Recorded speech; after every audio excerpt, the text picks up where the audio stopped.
2, yep.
Two, yep. Check, yep.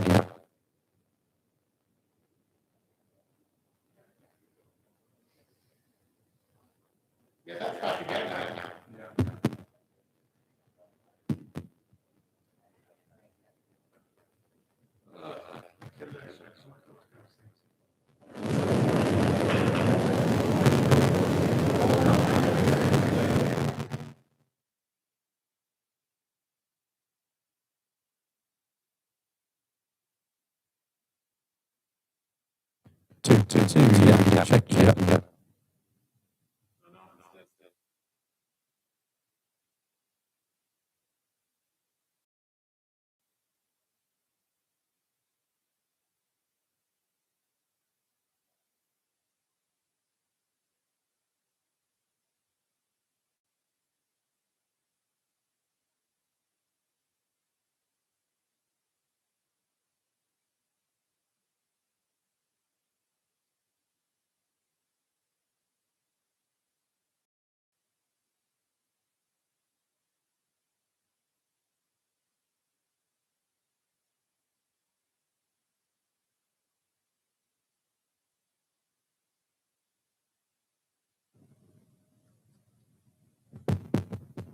Two, check, yep.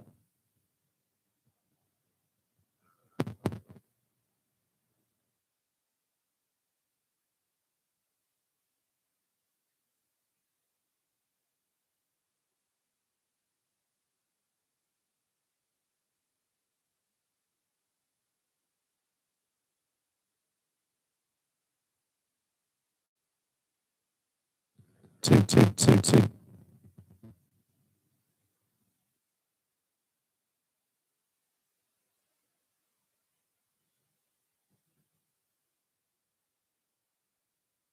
One, two, yeah.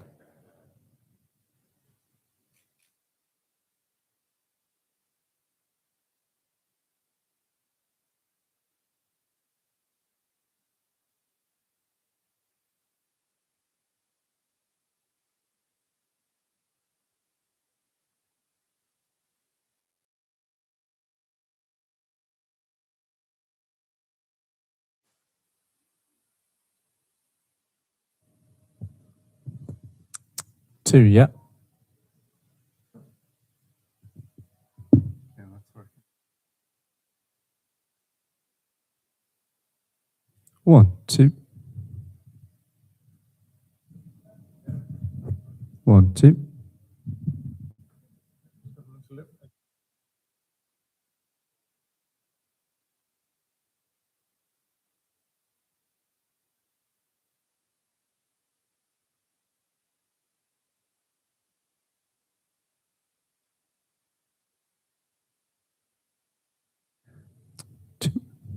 Two.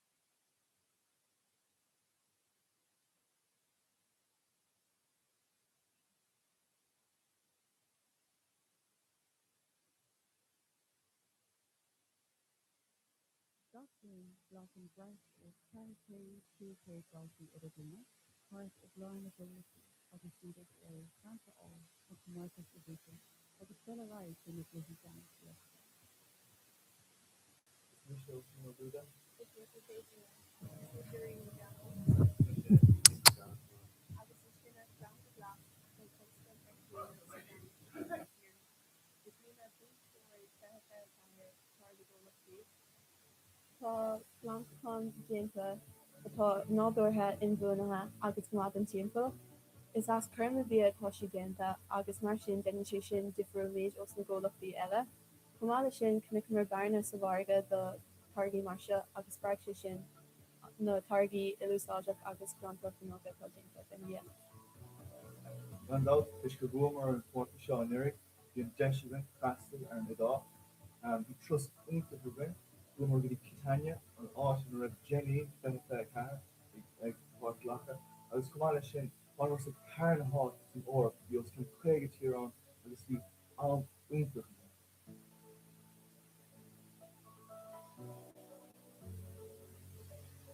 Is deis ar le é Clár na ggólachtaí, go dáltaí taithí aáil ar an saoil réidiúil ar chanóa Herbert ón gunceap go dtí an pitch a chur i láthair. At a tábhachtach go na dáltaí a go bhacapát a go fáilmhónta go mbeadh siad do bhainteantas as an gréibh. Ní bháin sa go nó ach ag spreag an gréibh meas céin agus na customer i dtéisi go déile. Tá sé fear hábhachtach cos is féidir ceidir a bhaint as an teanga mar a buntáiste nó leis le haon go nó. Tá minic an chóir thuairt donna iomthabhairí amachchanta is socha go deireadh lá súbhaint an san aftar fad agus just is socha chóir eile gan na bhfuil chorbrú ríthachtas is ubrú fáinne.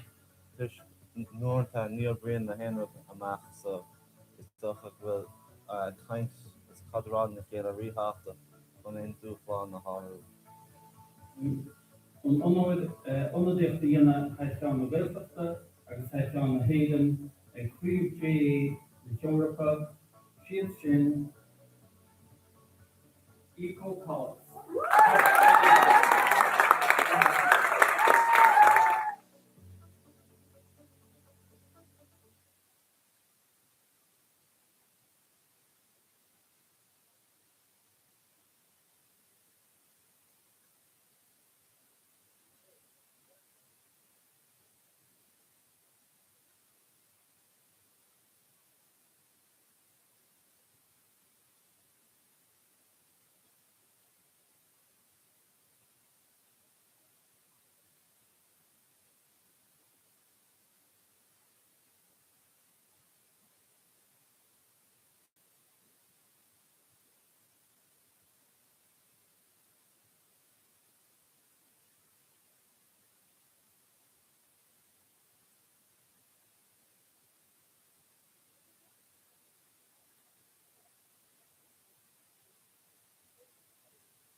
Gach líon ghlachan breis is cearcé cuaché daltaí idir bliana, páirt ag gláir na ggólaí agus siad ag éirí seantaáil an chomórtas a bhuachan, agus dul raibh go na gluichí ceannas Yorkta.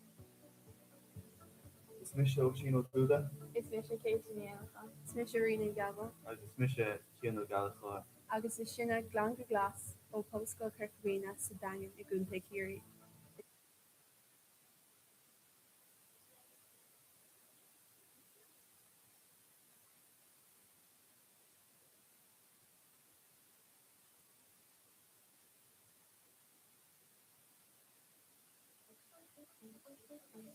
Gach líon ghlachan breis is cearcé cuaché daltaí idir bliana, páirt ag gláir na ggólaí agus siad ag éirí seantaáil an chomórtas a bhuachan, agus dul raibh go na gluichí ceannas Yorkta. is mis sin ó dúda Is mis sé céit níanacha, is mis sé rina gabha, agus mis sé chéanú galachá. agus is sinna glan go glas ó póscail Kirkhuina sa dain i gúnta cíirí. Is mí na búntóirí fethe chathair clár na ggólachtaí. Tá glanchán déanta atá nádúirtha inbhuanatha agus mád an timpeall. Is as chuirme bhí atá sí déanta agus mar sin déine sé sin difriúméid os na ggólachtaí eile. Chomáile sin cnic mar bearna sa bharga do targaí mar seo agus beirte sin na targaí ilusáideach agus glantacht nóga tá déanta den dhéana. an dat is go gomer an fort seo an Eric die deisigan castle ar na dá die trust inte goben gomer die Kitanya an á an rab Jenny ben fe kar ag lacha agus komala sin fan was kar ha an or jos kan kwege hier aan is al inte.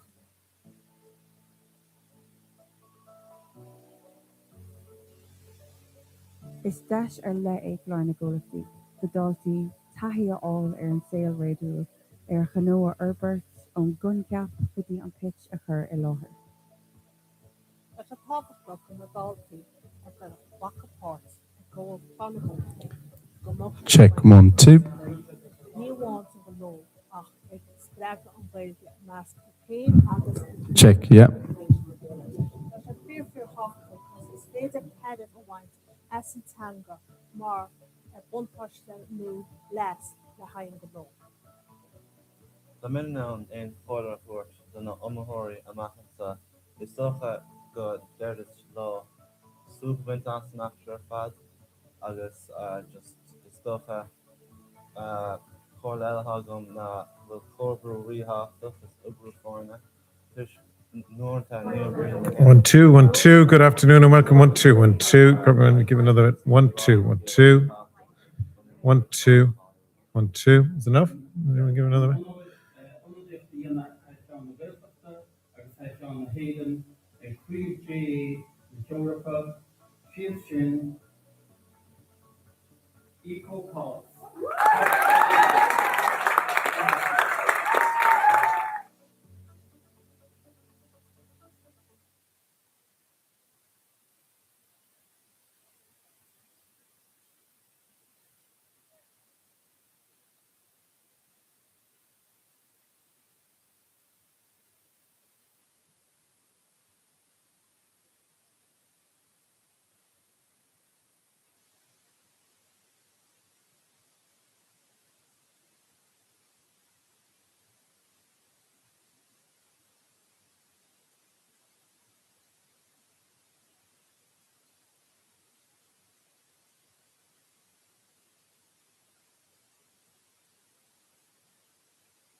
Gach líon ghlachan breis is cearcé cuaché daltaí idir bliana, páirt ag gláir na ggólaí agus siad ag éirí seantaáil an chomórtas a bhuachan, agus dul raibh go na gluichí ceannas Yorkta. Smisho Chino Duda, Is Misha Katie Is Misha Rina Gavel, agus mis sé cíanú galá. agus is sinna glanga glas ó Posco Kirkbina sa dain I gúnta Kiri. Is mína búntóir fethe fe cahar card na ggólachtaí.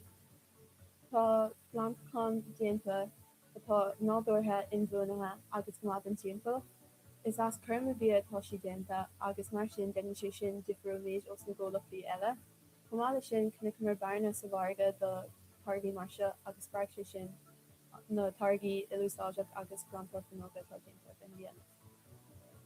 Randolph, Ishkaboom or Forty Shaw Eric, the Jeshivan, Castle and the Dog, the Trust Uncle Ruben, Boomer with the Kitania, and Austin Red Jenny, Benefit Car, gComhlachtaí.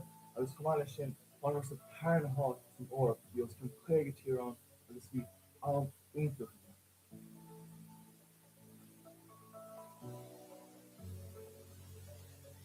Is deis le é Clár na ggólachtaí, go dáltaí taithí all an saoil réidú Chanoa Herbert ón gunceap go dtí an pitch a chur I láthair.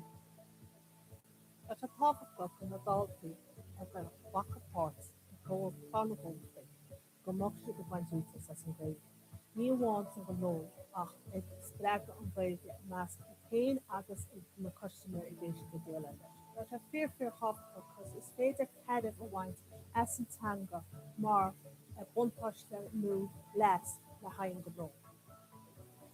Tá min an fóra thuirt donna amthirí amachchansa is socha go deirlis lá súphaint an snaptra fad agus just is socha chóir eile gom na bhfuil chorbrú ríthachtas is ubrú fórna tuis nuairta níor brion na henrach amach so is socha bhfuil caint is cadrád na chéile ríthachta chun in dúchláán na háú. An onadíocht dhéana Taisceán na Gaeltachta agus Taisceán na Héireann an críomh na Teorpa siad sin gComhlachtaí.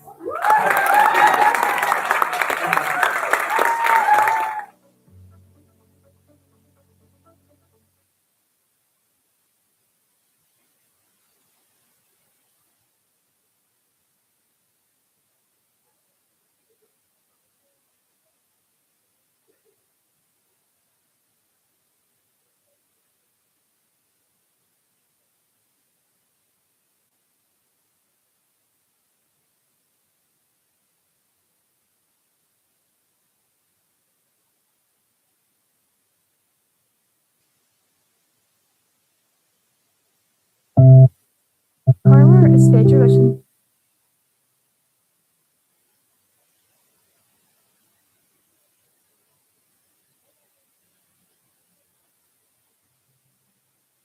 Lún a bhfuil ráhrá.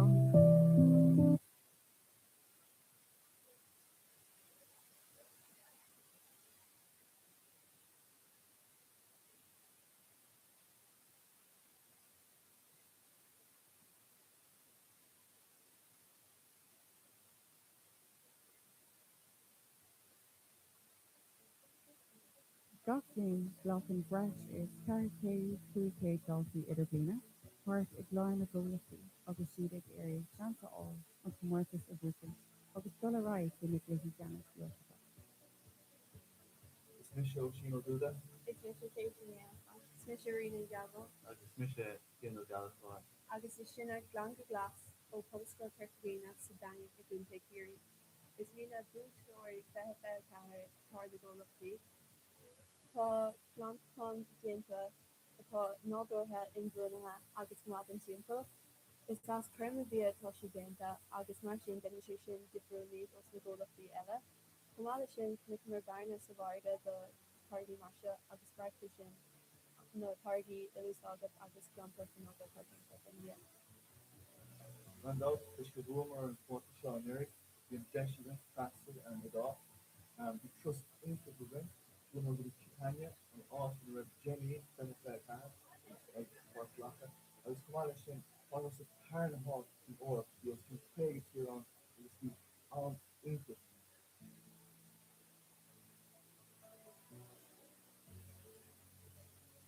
Is deis le é Clár na ggólachtaí, the Dalkey Tahia all an sail radio, Canoa Urber, on Gunjaf, Sydney on Pitch, for Eloha. At a top of an adult at a waka pot, a cold carnival thing, the moxie the bunch as a great. New wants of the law of extract and build mask clean others in the customer against the dealer. But a fear hospital was a state of head of the ones as in tanga, more at one touchdown new less behind the law. Tá mé ná an fáda chuirt donna omthirí amachchasa is socha go deir lá súbhaint nach fad agus just is socha fáil eile gom na bhfuil fórbrú ríthachta is ubrú fórna tuis nuairta níomhbríon na héanamh amach so is socha bhfuil taint is cadráil na chéile ríthachta go mbeon dúshlán na háirí. An onóid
Gachtaí glachan breis is carcé cuacé daltaí idir bliana, páirt ag leor na ggólaí agus siad ag éirí seantaáil an chomórtas a bhuachan, agus dul a raibh in na cluichí ceannas leotacha.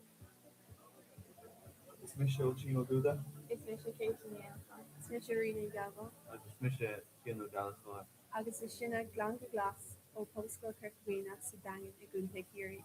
Is mí na búntóirí fethe fe cethir cár de ggólachtaí. Tá blancán déanta atá nádúirthe inbhuanathe agus mád an timppla. Is as cruim a bhí atá si déanta agus mar sin denisú sin difriúnéid os na ggólachtaí eile. Comála sin cnic mar barna sa bharga do targaí marse agus bartú sin na targaí ilusáideach agus blanca finocha tá déanta den bhíon. And out Ishkagomer and Fort Sean Eric, the Jeshivan, Fasted and the Dog, Trust into the Ring, we will be Kitania, and Art and Red Jenny, Senator Car, like gComhlachtaí. I was Kamalation, one was a tan hot or you'll see Craig here on the speak out into.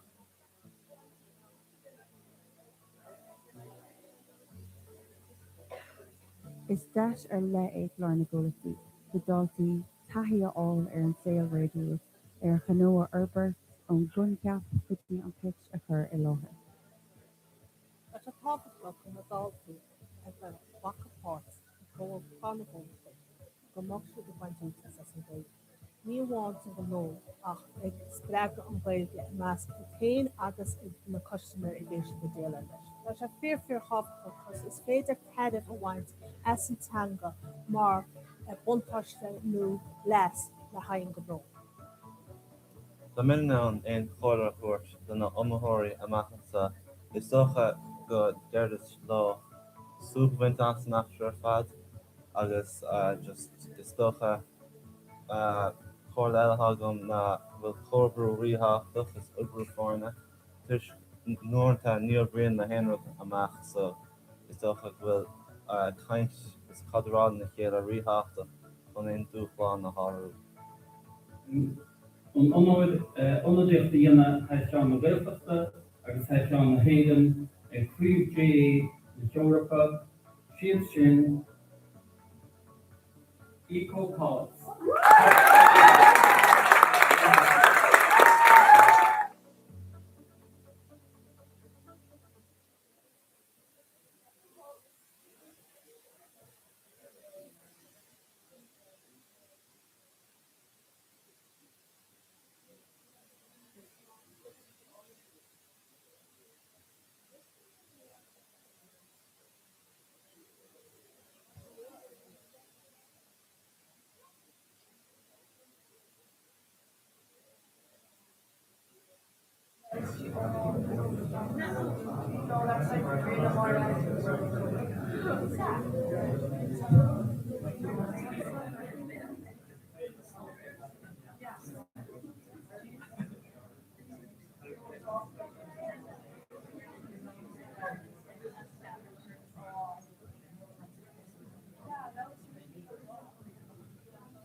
Siobhan.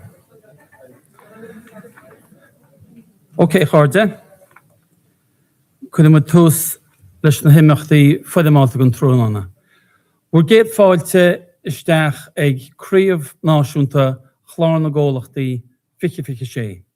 Sin fáilte ag an slómór atá an tiosa siomra agus go divan daoine tá beanúharin bew Facebook Údarás na Gaeltachta tá mu tá chrothú seo fud dawn tíre luga fud dawn atá ceanglaisteach linn Casagí as dáhí agus mára Casagí as da leive 3 le blianta fada Casagí as sin Casagí as cohort agus tugi clúis agus súl rinnean seo sna forbacha gunda na Gaillimhe áte bhfuil 7 fudan iontoch ó scailanaí fudfad na Gaeltachta a go le go gnónaí a chuid in mhór láthid.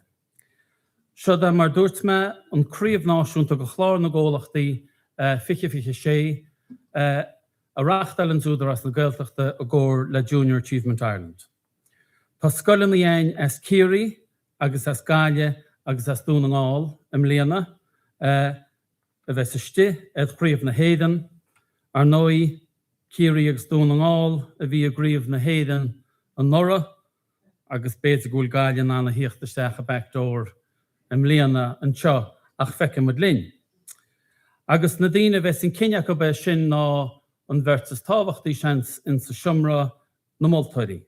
Agus na moltóirí tá gan inne ná Núdín Breanach ó Údarás na Gaeltachta agus John Breslin ó Ollscoil na Gaillimhe.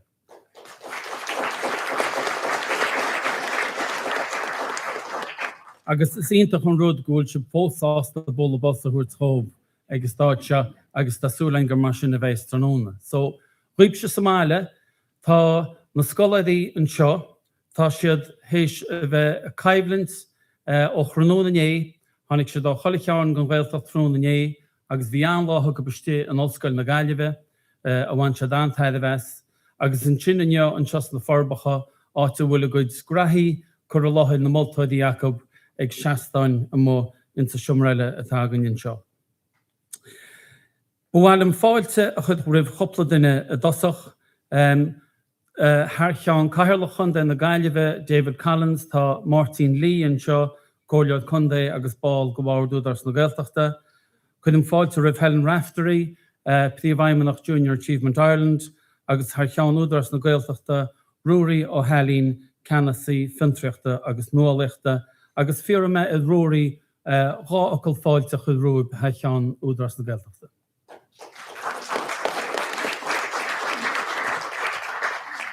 Magad fáid. So bhfuilm ar cheann údarás na Gaeltachta given fáilte aríise choróibh. Chu mé héana agus sinné timpeall an teomra níos luithe agus bhí an tóca leis. An chaidán an spirit agus na smuointe bhí sé tharbhar agus má sibh ar fad. Tá muid is súil ar nóig go bhfuil na síalta is curtha anmh leis an bhreon tríocht, leis an nuálaíocht, agus an sprí agus an sprí atá dul leis ar fad agus go mbeadh sibh ar aiscúin le an óhannaí amach anseo. Ag an údarás agus beag tic speisialta an raibh sibh anseo chun sa raibh libh agus beag fáilte mór roimh amach anseo. Má sibh, Maggie.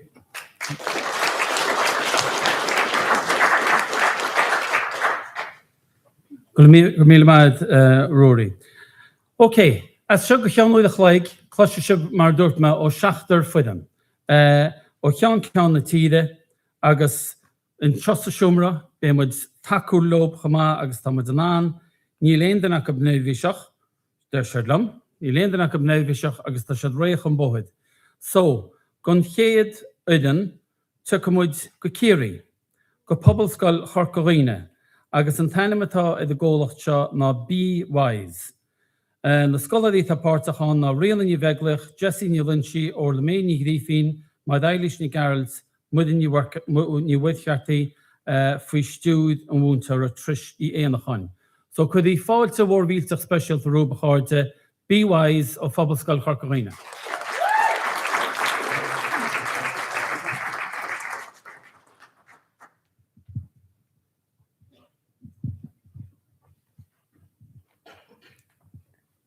Díomh, is mis orla ménig go féin. Is mis mar ní bharthirte. Is mis mar lís na Gaelt. Is mis rian ní bheaglaí. Is mis Jessie ní Lynchí.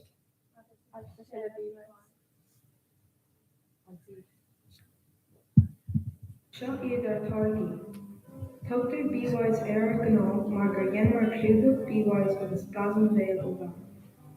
Tá sé mar airne buin díreú ar tóróirí atá freasacha ar a gcomhsail, ar daoine éonar tá agsúla pleisteach éanúsála go laidú agus ar teaghlach atá neamhdíbhóna do chósa.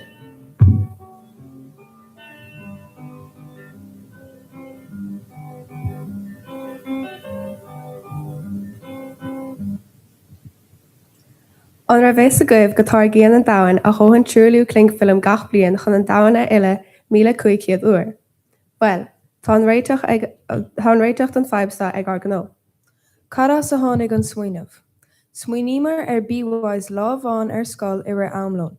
Cnic mar go raibh annachcuid brúscar timpeall an scoil, rud a chuirteach ar an gomór. Uig sin higamar gur hastigún pocháiste inmhúnathe agus inathúsáide a chruthú. Sin rud atá gceist le ár smaoinemh nach clúdach éabhacha a dhéanamh. Ag úsáid targaí ó bhach séir ó dréibháil agus inmhirthir. Chun cur leis an clúdach BeeWise tá blasan béla bugainn cuma. Cá fuair na hábhar. Fuair cudas na hábhar ag go baile, cosúla gutaí éadach atá ciad fan giad díontas cadás, alla nó cócó agus alla le mód. Dar glynn na hábhar eile álinn ar geantar féin, mar hampla an céir bheach a fuair ó múntóir sa scoil. Bhí na cólachtaí ar bhaile anna charach fad ag sa láthrú an téadach dúin. Bhí mar ag úsáid ábhar dar lábhar a glanmar gan dabht. D'úsáid mar é chun an clúdach BeeWise a dhéanamh in iag. Cé hiad na sprocmharga. Tá átarga arúnach de beagnach gach a le duine. Is anna úsáideachta aine a déanaan agus éhin lómpacáilte I áit ébre scoil nuair am tríná.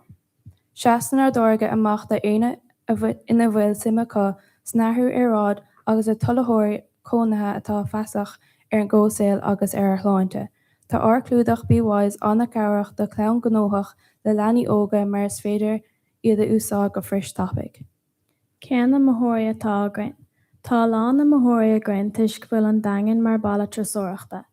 Tá chuid má dus na cholachtaí ag iar go thorgaí a dhéal dus na trasóirí. De bhór seo tháinig de cur béim mór ar chunas dhéanamid ar ggólacht difriúil ó gach aine eile. Cé go bhfuil na clúdach BeeWise éasca chóhanna dhéanamh, bhí cúpla deacrachtaí a bhfuilinn. Feib cumónta bhí a gcuin ná an chuir go scapa go gáthairm thar an pctás. Rud eile thóga mar faoin air ná go raibh an tíadacha fáil cuaig tar éis a bhácáid naid. An nuas ar sin bhí feib na gcuin le cómheas idir na cóábhar agus sin ag duinmh na báilsam béal. Cén fiber 18 sé. Bhálinn an méid pláisteacha bhástála sa domhan a laidú. Tá ardárga inmhíolta, inmhórínta, neamhdíbhálacht an cósail agus in athúsáide. Cuireann sé cosc ar an bhulúna fós ar bia. Má tá lipaí nó cricin tain nó teirmeagat is féidir len ardárga cabhrú leat. Conas a dhéanam ar fógraíocht ar darga. Tá cúntas Instagram agus Facebook a gcuin a chur na héanaar an ólas fi ar ggólach BeeWise. Chur mar postéir timpeall na scola agus timpeall bhela leis, a thug anna ard ar BeeWise. Darglinn seola riafost a chorthú an nuas ar sin. Cad a dalamar. Dalamar faoin chur mú plástach ar fud an domhan, cé go héascas a thá sé roghanna níos fearr dhéanamh don chósail agus conas a dhéanann athrú beaga de fríocht mór. Conas ó bríon gnótha na dúchláin a bhharnann ló agus ché comá agus a obréimiid mar grúpa. Conas na clúdach BeeWise úsáid. Is féidir leat airí agus prócaí clúdach leis, buig na himmel timpeall air chun iad a healú. Tá tú in ann an glúdach BeeWise úsáid le haig de lón freisin. Chun iad a glána, nigla isce fuair agus glúnach airdrum, cruch iad agus fanga dramóch siad, seachan isce fluchaig agus fiol ab. Chonas an balsam béal úsáid. Chur ar de lipaí é nervhíonn sé trim le haig taise. Tá lán planna gund an tauchaí agus machchan sa be munig déal ar a targa in níos mó siopí timpeall balla.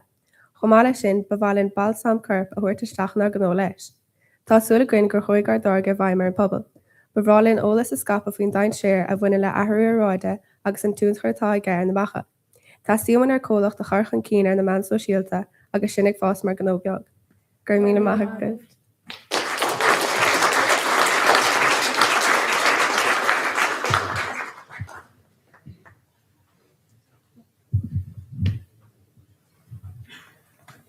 Gur míle magaí, BeeWise, agus ná lágad díosib níl sé éasca bhéad na chéad daoine. Nis, tá mus goil go gáile, agus siúr go fada le urasáineach agus scoil phobal Victara.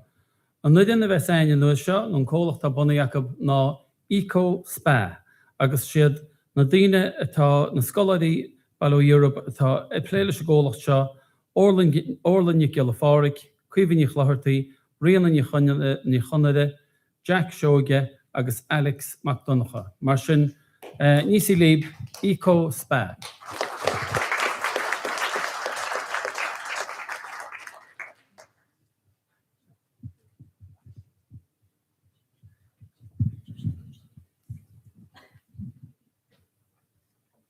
Jack, ní creid tú an ráis tá, let go dhécha. Stopach. Tá bailach bhád níos éasca le á réile é an ráis. Go me sí sé go bhága clúda me héin le fema. Fan se réile gach ráis hín sam. Meas tú a bailach níos éasca. Díoríb is mud a eco-spa, min chola Gaeltachta ó scoil phobal Victara. Tá mud sig díal málaí muslímach agus bar céirmhach elmhíthe don marga, áiliocht agus fólainne. Is mis ordan na geal fáric banisteir eco-spa. Tá fud an láidir agan. Jack an stúrathóir mar gceocht, Alex McDonough stúrathóir airigidis, cuimhíní chláirtaí stúrathóir taid agus síalachan, agus rinní chonara an tá deab baeachra aice achan í daoine, mud a choneal ar tasc agus a cairnt le chéile. Thuchar mud bunluchna an cólacht go lua. Bhí is agan gromad a ggéir táirge a chutha a bháin ar gantar féin. Tá mud bródal leis ar gantar, ar gultar agus ar néadrocht. Creds nó nácreds, hesamid amach le smuoine difriúil ar fad. Bhí mu a duine frámí leis slugan dinta de ré, ach dúirt sa múnsar linn nach chead slugan a thógáil ón bhadach agus meas a his buns don náidir. Thug se caiicí sé fráma amháinna olbhú, a bhí bhádra ada. Bhí ar an pivot mar dead an na múnsar. Drasal mud ag ócáid tauchaí thuram agríthe ag mar aoniu go háitiúil. ba cógáil famille a bhí an. Heasa mud a cant bhí cuasaí famille agus san ádaíre bhí sé deachar i chreidins chu ísio le bhí mud ó thaobh easpórtáil famille fiú gra ard chaidsan leis a táirge se. Thocra muid díú seach ar cuasaí famine. Tá málaí famine agan don olcadán, chun an spa a thuairtuála. Tá vitamíní agus minerí na famine i gcuir chríd a mála gan an gláán na suas ar nús mála té. Banna muid an feman ón gladach. Tegan an créomhach ón ceathrua. Úsad mud málaí Muslimach ábhar nádatha agus fíor ola cnó cócó. An Salamara be isce farga ón gún burta buí tá fuchta. Téan an barí elbhíthe sa fólcadan agus crohann sé frá ar do chreachan chun na vitamíní agus minerí ag thomla seach. Cínta tá burprítaí láidir agat. Ba táirge in buné é, tá sé éasca le úsad agus tá ansóla ar an nádar. Dóla mud agus tháinig nearfarbet ar skillan ar fáinne, cumarsáid, agrachan agus technoliacht, go háirithe le linn an prósas. Ní bóthir is go bhíán ach ceanna thugmas a chéile.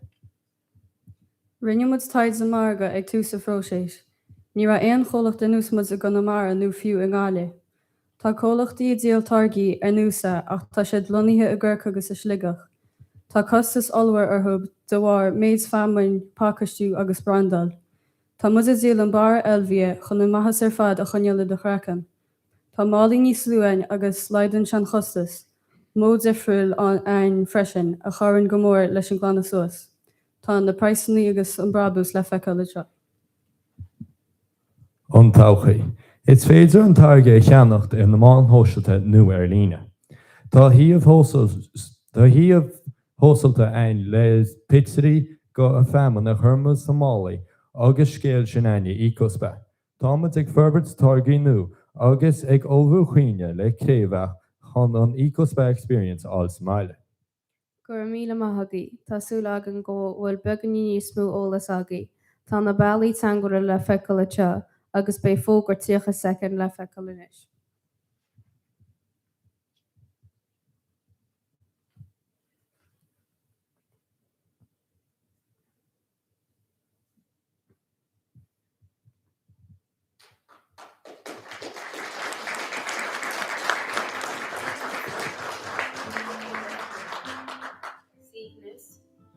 Áileacht agus mianraí nádúra. Ná bíonn nús Jack ó chósta chun an mara, targaí nu, feamainn chuig an balla. Ícospa, málaí feamaine ar díal, leanmud ar Instagram.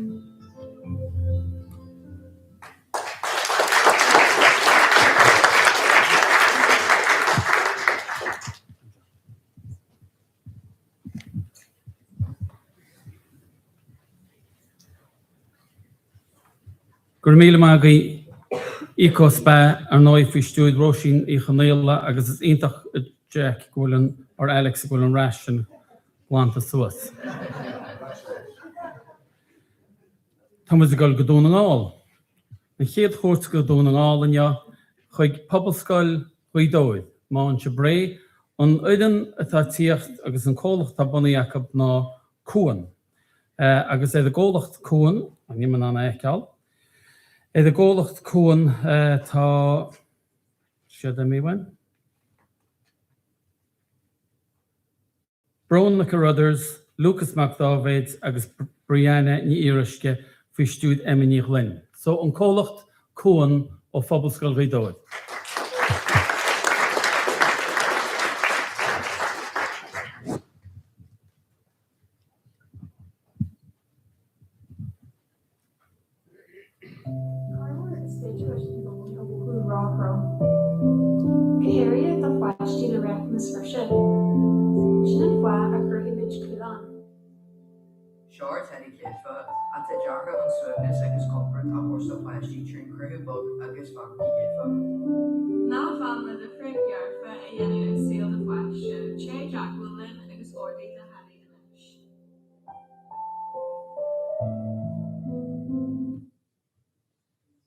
Is Virginia cuan.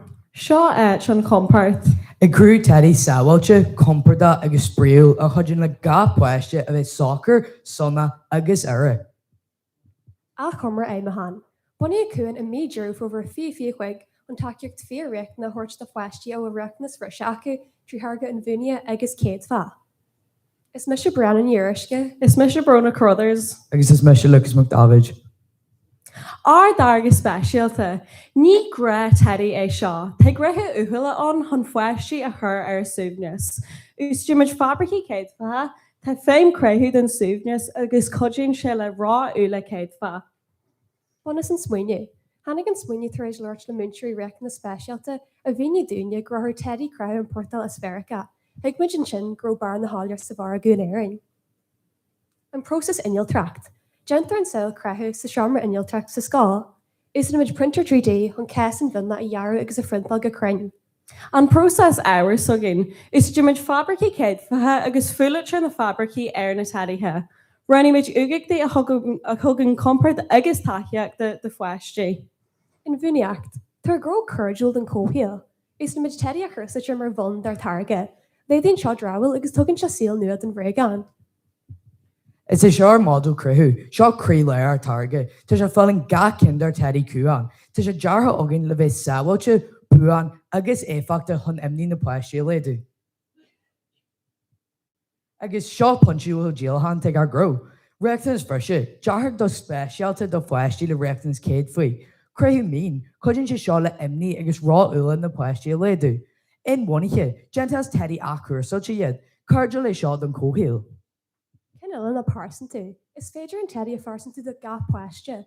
Actual, you'll call it the be an air in a genuine lihage, agus bar in the Suargu, lean and target shot bar in the holler and air and Pilaher.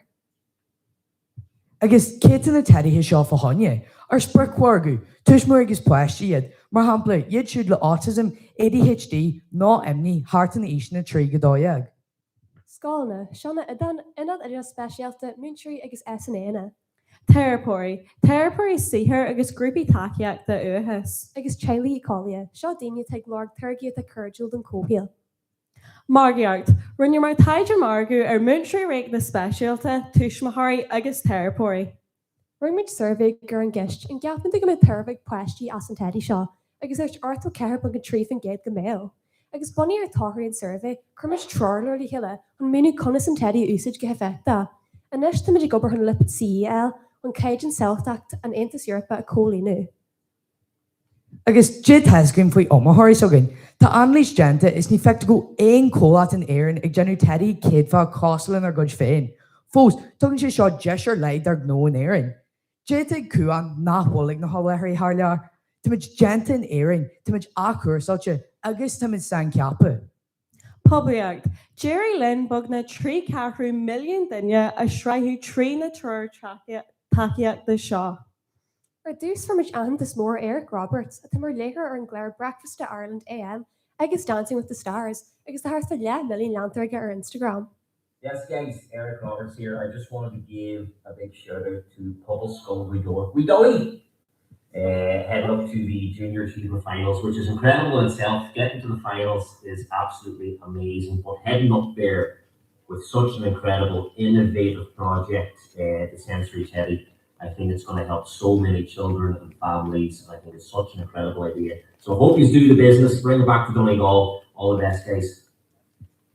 Curry ar darga chun ag Amanda McGuinness, Specialtar takeíocht de uhas le bugna 100 míle landthór. Homáile sin formis takeíocht ó the Viking Dipper, ag sraithú loch féhanna mór ar lína. Hiya, Patty here, and I just want to say best of luck to the transition year students in Ecuador. They've made it to the Junior Achievement All-Ireland Final in Galway again. That's some achievement in itself. And they have a product called Coom, means Safe Harbour in Irish, and supports children with neurodivergent needs. So it's a teddy bear, and it's designed with different textures and gentle vibration to help calm and comfort children.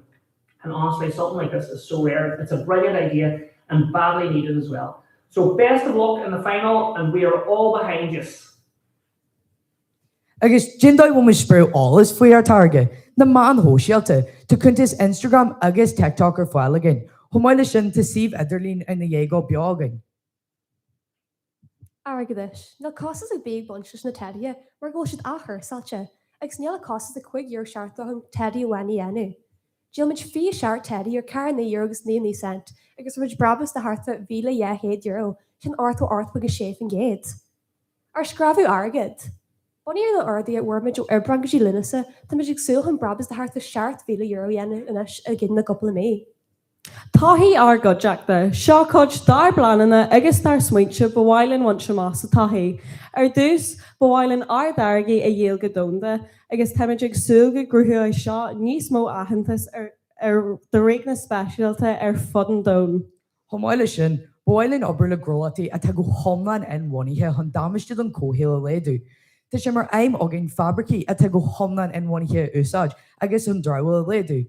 Ar hiú eile, bhhailinn obair le réimsí níos leithin, mar hapla, ospidal, terrapóí, servicí miorchlanse, Cáir sé seo lein an targa is beir go all-war agus an muidir teart suas le smuintí níos fearr.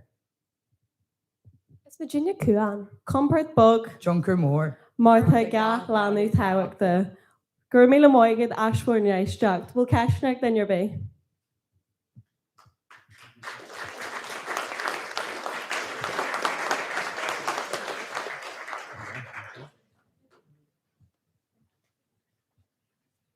Gur míle magaí cuan ó phobal scoil Ghaeltachta. OK. I dheis go cíirí, agus go phobal scoil chur go dhaoine ríist, an cóhlachta tá bunaí ag an nuireann seo ná beo go deo. Agus na cailíní agus na buachalaí atá le bhaileann, agus iad an ag saitailte maidide siad. Cuomhaní Chiaháin, Katie Warán, Barry O'Hanachan agus Patrick McGarrels. So nish, tugí bola was mór. Go go go.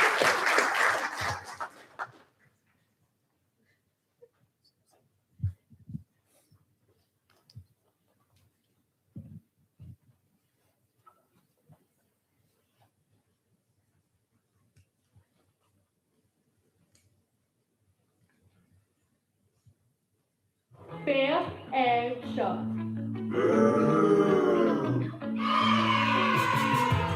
Is sin a biogadó. Déanamh iad lastóirí tine ina nuaiste agus neamhtí ball den tímpla. Ar struch is se dral bhí a laidú agus ar dáil a chailh nu.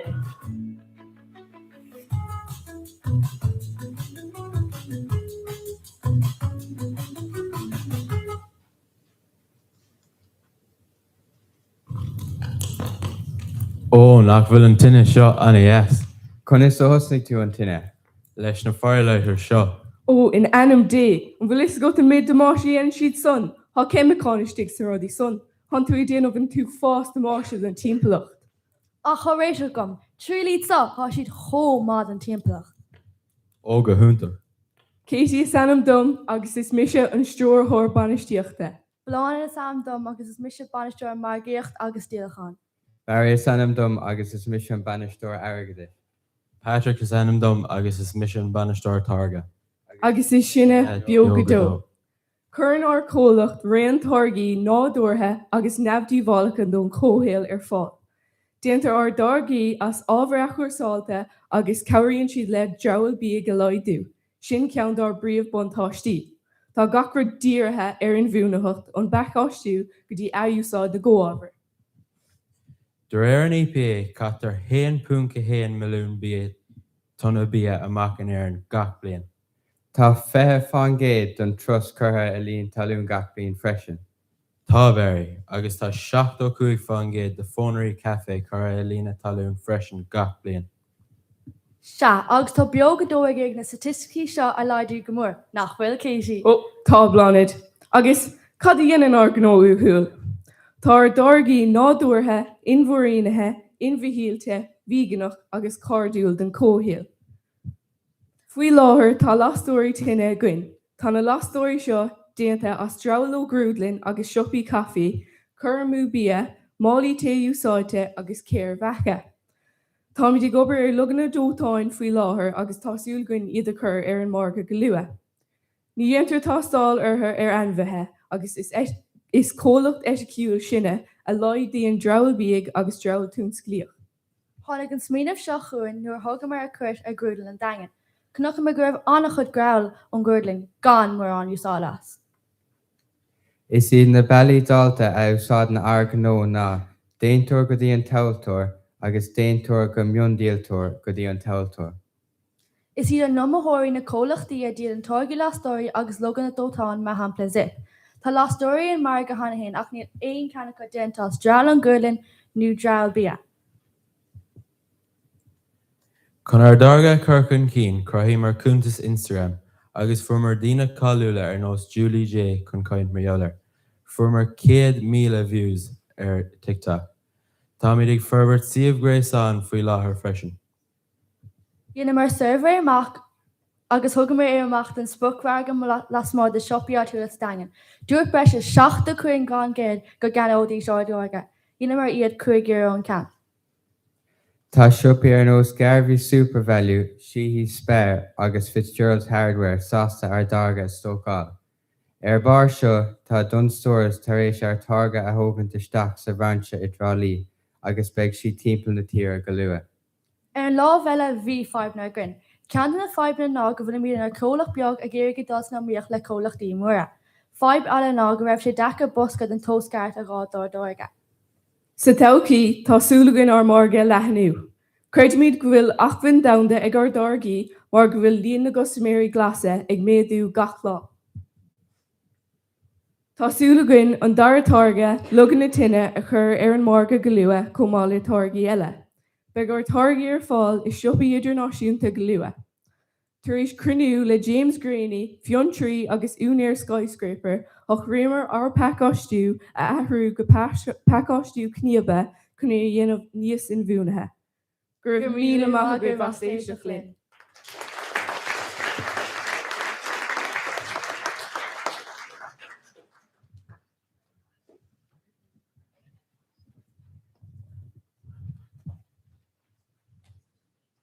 Gur míle mágaí agus cynnig í na firelights á fetricinnis bhí go mé mu i leog slán sábhailte. Tá muid imithe leabála a cháde agus má muid gur onáilbeh thuirt go ná moltaí mera me riomh mar níidir mar riomh ag túsa na dúisinaí tá baint leis a gomarta sinne. Mar sin bé an allhúlteid agus champagní chlár na ggólachtaí ní bháin go mé an onáil sin a chamála sin be de tuairt a chríomh na Eorpa i Latvia, a Riga i Latvia a mí úl, sin na príomhúteirí. Agus bé an dár a háit in sin agan agus chamála sin dúis ahantais nó dúis ahantais ó na moltaí héin chamála dúis ahantais go choil aidan atá páirteach ar nói mar tá écht aibre dinta a gacha lachpáirt.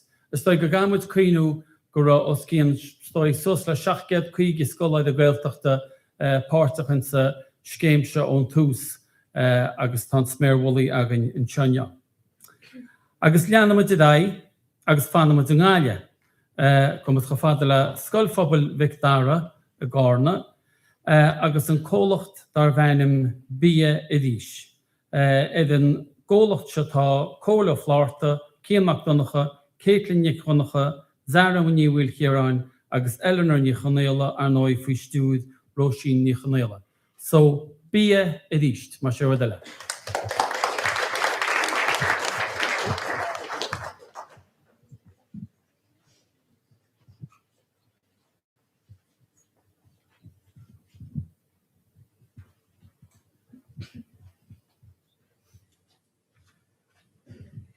Díomh is mud a béiris, man cólat ó scoilphobal Victára. Tá an seo neamh chun a ggólacht béiris a rinslih. Cílíonn béiris bí agus a ríis. Tá ag díirteach ar 5 damda fuileach bí a laidú in nachteach.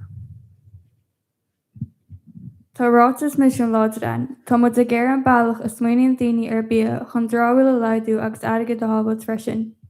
Mar ag an siban seo, Tá mud a ggéir pobal mú a chur chun cín, tríd an targa seo agus branda láid. Tá marga olhar an apan edis. Bhí luachta 3 milliún sa marga seo a fichhí chéan. Tá mu ag tuairt nucha na marga seo. Céirt go dtíadach tá gceist, Mar ecinship tá pucaiste le náprúm spúna gámad agus app le díal ar costas €5 agus pucaiste eile ar €50. Tá cód QR go do thuirt chuig an app. Cadí mud an úsáid a dóir an sin. Tá idir an app a dhéanann isteach ar fuileach bí a leidú. Mar hampla tá idir de tarthaín úl an sin idir de tánic sláintú sinnta do chreacan úl. Ag leidú fuileach bí agus ag taú leis an nádúir. Tá mu ag crothú pobl nó, pobl bí arís. Corn mud os cían milliún tonna de dráhfuil bí a mú gach blian. Sin chur mú a €7 bí sa mrúsagar an gachtaach. Thug mud cuairt ar éitiú na Gaillimh go gairid. Leabhar mud le na scoláirí agus na leachtarí. Thug siad multidún agus bhí siad anganíomhacht agus tíorithe chun fuileach bí a leidú. Sa gráibh seo feicid sibh méadú tá ag seach le dráibh bí an gachtaach an éideann. Tá sé ag méadú agus tá muid an teoinneamh chun á leidú. Tá róla gach duine sa ggóla seo a haigh na scialna an duine sin. Tá go leor scialna Urbatan agus ar an taú le chéile chun na ggóla seo a láidú. Tá fic seo pucse díalta go dtí seo agus ordaí ag teachú réalta. Tá brabús 4 do gachfeice agus 2 brabús san app leis féin. Browning mud app mar gheall ar survey scoláirí agus tuismitheoirí. Ní amad a ggéar go ná app a crochú ar nús na hapna eile. Bhí mud a ggéar app a bhfuil a dunacht machas nó difriocht ar an dam. Chocramod ar bí arís, app chun trórú daoine chun an cinenne ceart a dhéanana. Tá an app bunaí ar sué a churmas le chéile agus dúsas mud Space 44 chun dear an app a chrothú trí technolial agus uirla séarnans instal chéirga. Bhí mud ábalta caiid an orta chrothú. Tá an obair an bunchlach ein don na scialna ein agus bhámod úsas as instal chéirga chun mutain a chur ar chóchéim le cólachtaí eile. Níl instal chéirga chu siimplí nach chunedid. Tá údanta aibre agriúdacht a gceist chun an dear ceart áil. Tá níos mú gceist ná app, tá brand á láidir gceist freisin, logo tarneach, ceanna anítar an átar bit. Rinne mud an deir trí cheamba, dúsáid mud léidir na scoile chun na Clár agus na spúnaga a bhrandan. Tá meas gan táircí leis an logo brandal aanta seo.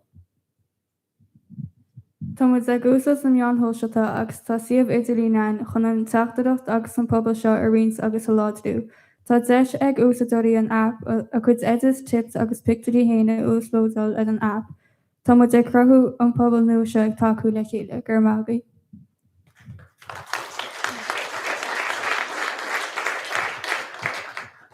Nis tá físe an olbíthe ein, rinne mu cinenne intach hir go úsáid chun tispáint chuoibh an caiisan de fógraíocht a féidir chrothú. Níl an buisiid ein ar nús na mór chólachtaí ach tá sciile níis. Tá se ban nach cheadú úra chláig agurthireacht mar grúpa chun an fógra seo chrothú, ach ba teachtacht é go technoliacht chun muid a chud chun cí. Is tríos technoliacht tá cólachtaí na Gaeltachta chun dolan umíocht le cólachtaí idirnáisiúnta. Chrothí mud avatar, ranna mud an glóir, scríomh mud scriptamach, rinne mud agurthireacht, ní ranna mud an bailach ba éasca, ní shortcut tá. Tá na scileanna seo chun mud a láidrú mar cólacht. Seo an fís an inis, ní rá aon chostas leis. An rama is of it, gur féidir le do chud fuil blastrií rud ag an íompach a chrothú.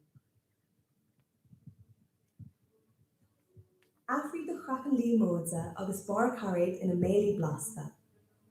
Or nach ag trúir dit gach céim den bhealach. Blasta inmhúnathe agus déanta agatsa. BeeWise. Táirge nua de phobal nua.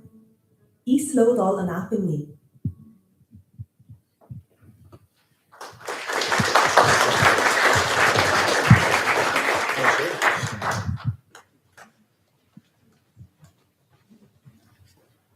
Is ná le go dtí sib. Gomas go céirí ríist, pobl scoil chorcaghine agus an uidan fás gan bás. Agus do bhuidan seo tá Louise ní Chéabháin, Jude ní Rian, Rianna ní Chuin, muide seo Grífín agus David Svoboda. Okay? So fás gan bás. Má sé bhfuil.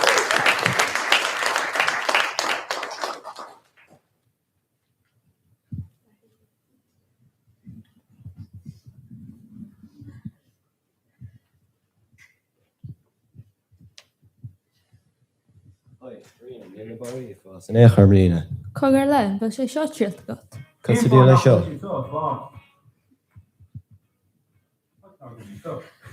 Leatachta inbhuanaithe orgánach atá déantas ábhar áitiúla. Tá an cruúpaint a fitte. Ós. Oh wow, bigger me hit that fast gone possible.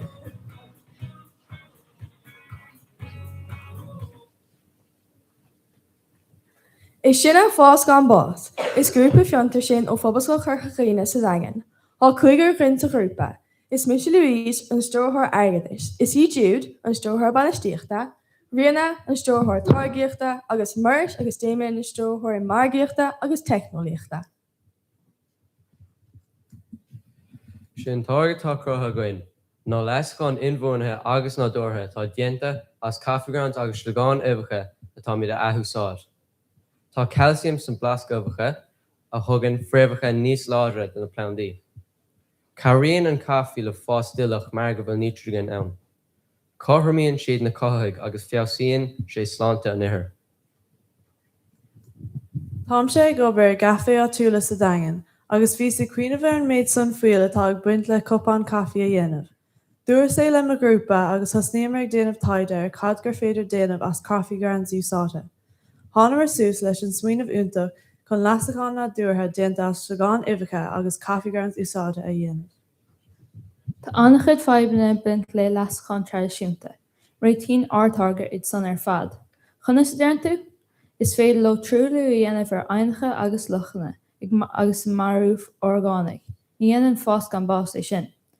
Bantáiste a bhfuil le átarga ná go bhfuil sé nádúrtha, slaidíonn a méid fuil as tá chosas ísio le buint leis. Bhíonn siimiad ar nábhar ar fad gá túla. From na coffee grounds ó café átúla piccolo agus na slagán uibhecha ó uachtaróta I bhorcú. Laidíonn sé na an brúscar atá ag na gnána seo. Ní bhain aon costas leis na ábhar ar úsáidí. Is é cóir ceannas na príomh am thóirtha gain. Is leasacháin orgánach déanta as cafi chumá. Tá boscá dhéalachas an de 2.99. Tá átáire ar díal de €2. Faoin díimiid ar ábhar gothátúil, mar sin is ábhar is táirge níos inbhuanaithe é a gúnprád le cóir. Sin spricmharga tágain ná gariadóirí, fearmóirí agus tína le plandaí.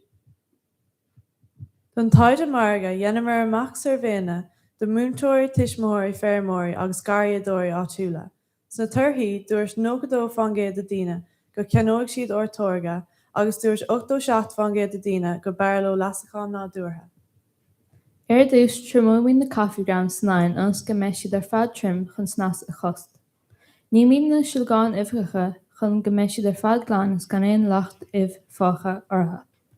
An son chuirmíad na slagán uibhecha 69 go dtí go bhfuil siad ar fad go bhfuil siad ar go thomláin trim. An son meas mí gáfort uibhecha le pórtfán cafi le chéile chun an meascán trim a chorthú. Chuirmíad 6 fáchastú é olah le díal. Le haig margéite tá profile Instagram cruthagan. Táimid trí 7 mála a dhéal ar €2. Sin díalachán omláin do thuciid sa €10 thúpla mí. Díala mé iad ar fad trí an siúpa crua airí mac gail sa dagan. Bhí cúpla 5 win ar bhí mar tasnúach. Bhí sé dechar átáil chun artága a dhéanamh. Comála sin bhí 5 win átáil chun é a díal. Dála mí mar lánradí nua tar éis an tóga seo a dhéanamh. Mar hampla, an méid cafi a héin chuig an bhrúscar gach lá, cé có más bhfuil cafi de plandaí, conas margad ceirtaí dhéanamh agus conas cúnta si i bhrú amach. Sa todhchaí tá míad súla níos mó tóir dhéal an chomhlachta Herbert agus níos mó brabús dhéanamh.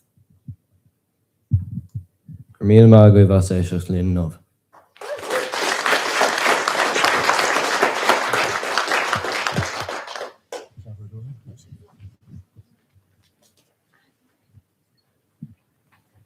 Ná lágadtí isir, agus a bananúid a bhí sean sin sílam méidir a gan rúnebagil sinna a chhlagan go méidir goach fult be grúig agam faoin am seo an bbliad se thugain.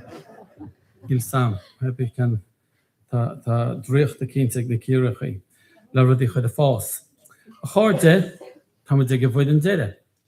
Agus tá mu digol go dún an áil a ríist agus pobl scoil na Russan. Agus an cólachta tá bunaí ag pobl scoil na Russan ná eco-shells. Éid an bhuid an acab tá Paddy O'Croft si Caleb O'Neill, Owen McKay, Rory McAniff agus Mark O'Muddy. So, eco-shells a chorde.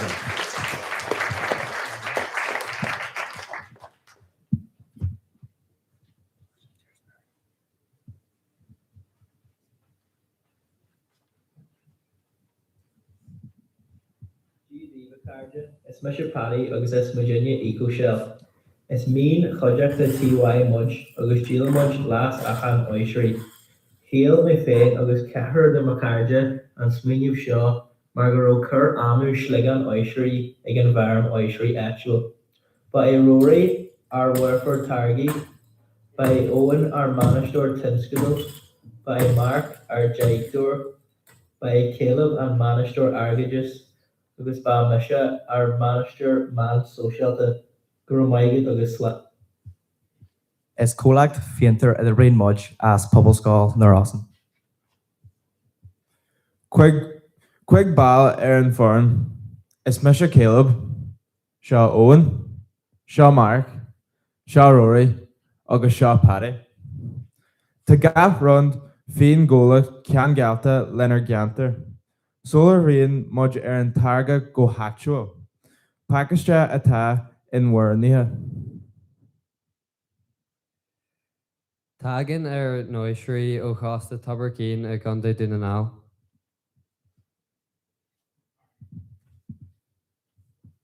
Cada hagen goel targa uhu. Our calcium an ard is carbon of calcium den hidge is mo ata a blaskin a oishri rud a fiausana. Structure na hifri. Niartian bali kiala plandi. Codíonn sé le bara fréimhethe agus gas lansla a as. Le hagadaach de gréifog, fórsin a domaru na éireann, agus tá go leor den talamh I dúna náil, agaide gúna dortha mar gol an baiste leathnua. Cén fá a holy mud leis a déanú. Honnig mud mar furan go leor slig an oistrí in na lí háart ar an trá, agus hácraí mud rud inacht a crutha asta. In acala cha Owen, ta firm oistry, mar sin hoshi mudjig genu stidju, usage a bonfi as na schligan seo, agus hawkry much less a genu astu. Maris kin den the last ahan is fair, agus is now wali don comscale agus ta kuni orin a ganter cross gariga in a wool orge schligan oistry in a dompo. Taiju Margu. Rinnemar taide le ekel cén spric forbala in nuinaha a yenfi mudge Ceru le na wanch ama. SDG dóieg. Toltas agus targu frigre a usajar blascana oishri. Leijar drummel linta talun. Kircher Kirkil Gallagher chunkin. Drawel shard targa shard a usaj sa farmer.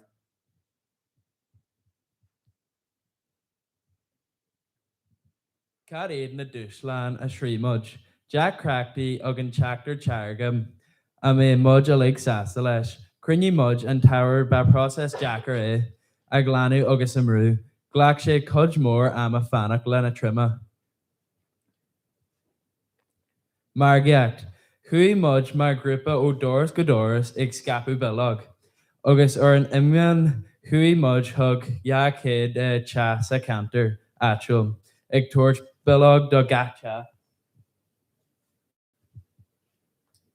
An rudderwall must as brother las, ta mu just chat in car shop the rack, actual in work ganther.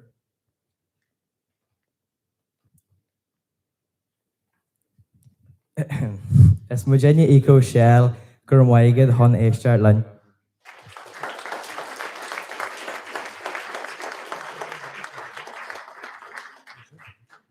An lagadí se beleds, an lagadí se tur bolba selhop, ní séisca fannach go dín zere.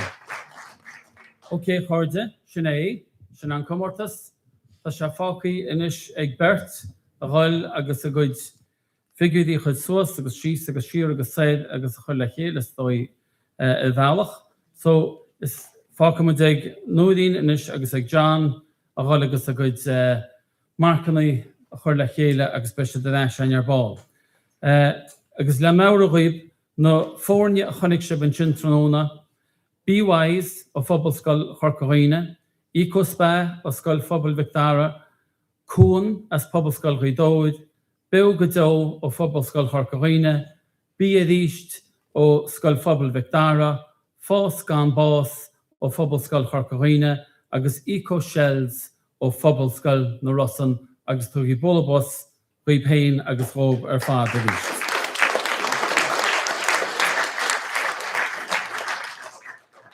Oké, Chárde, stomad a fannacht in na Moltarí agus túramid deis stói hartaid fiche númad nó fiche cúg númad nó mar sin go na Moltarí a gháil gobad a gud marcannaí. Bí an chainteoid agin ag an gríomh náisiúnta agus go dibhan ag na críomhaí réigiúnacha agus tá tálíban inne mar ní chainteoid a bháin atá an ach bert. Bert gon sco agus seachas a bheith géisteach lomsa gluim a níos ar an géad chainteoid sinní Loretta ní gábhán ó Lorg Media. Loretta.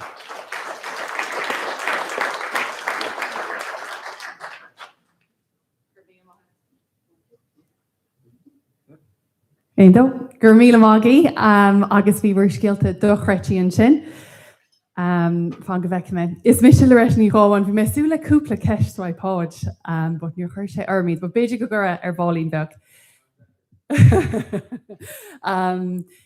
Tá cólacht margaíochta ar bhanam Lorg Media amsa cólacht margaíochta crothaíoch.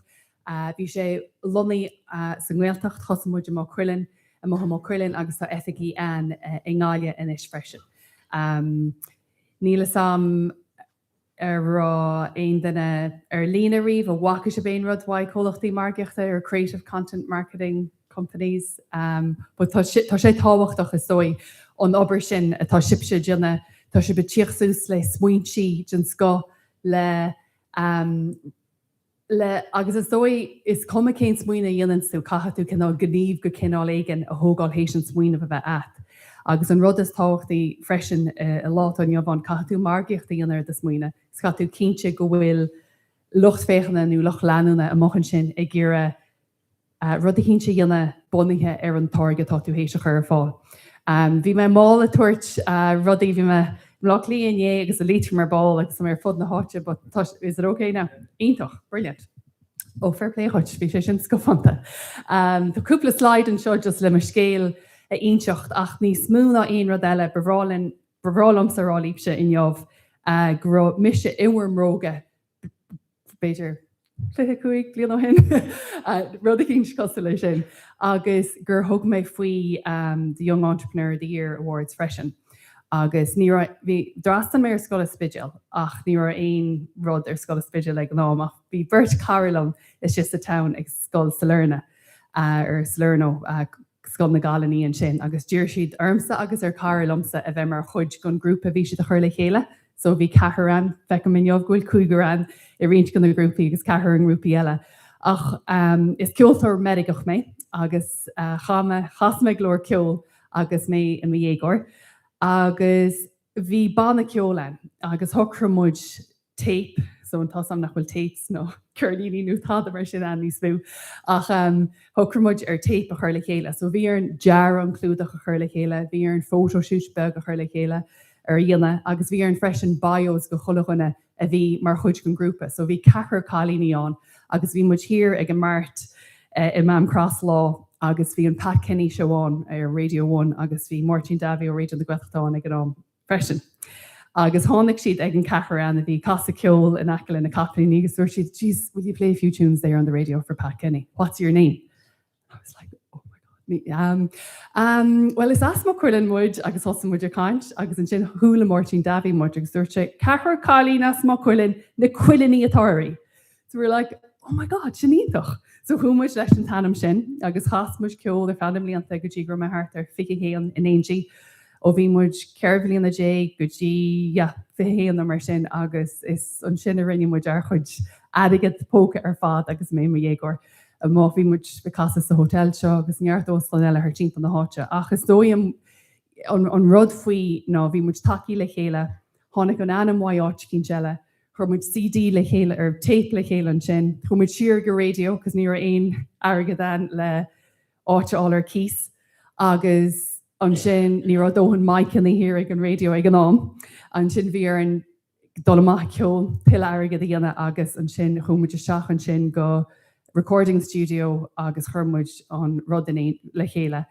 Agus I think gur híal muid 1500 gnám.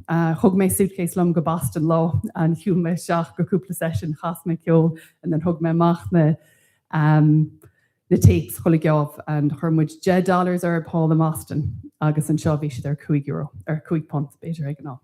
So sin just le rá like go dosín rudaí in áiticinint agus chéan túir de aisteir agus mar dúirt Seamus Begley ná mar lá amháinte dúirt sé tagan rudaí má mób. Agus sin an rud caitha tú cuiinú ní hálín cholathirt le chéile, agus is cuma faoi na turthaí an seo hainneamh tá sé péis an rud dhéana. Agus níor thrú muid an dhéon sin, tháinig muid chumuid go fáda le críomh chonacht tá cheappa. So níach muid ar aigedí blog lia agus a bheith an anamhar an státe mhór. Ach is dói lelerg the an jeisham le rintrá blianta bheith ar stáitní eile. So yeah, tá cólacht margaíochta an, cólacht crothíocht na muid fí seán a chrothú gan na meán hóisiilta smú, thosa muid ar na meán hóisiilta ach an éis támuid cinál le déanana an whole 360, so bhí muid a play le PR am go chéile, bhí muid a chur fógraí telefíse, fógraí radio le chéile, bhín muid a crothú ábhar, tá muid lítrum a marach, tá muid ar campchairt le códa méideach a scoil scoileachta agus Gaeilge, wai seo fi an mísa a tuairt cuairt ar scoilení Gaeilge agus Gaeltachta agus a míú ascéal, agus a míú an USP atá agaise legatá seo, nó an unique selling point.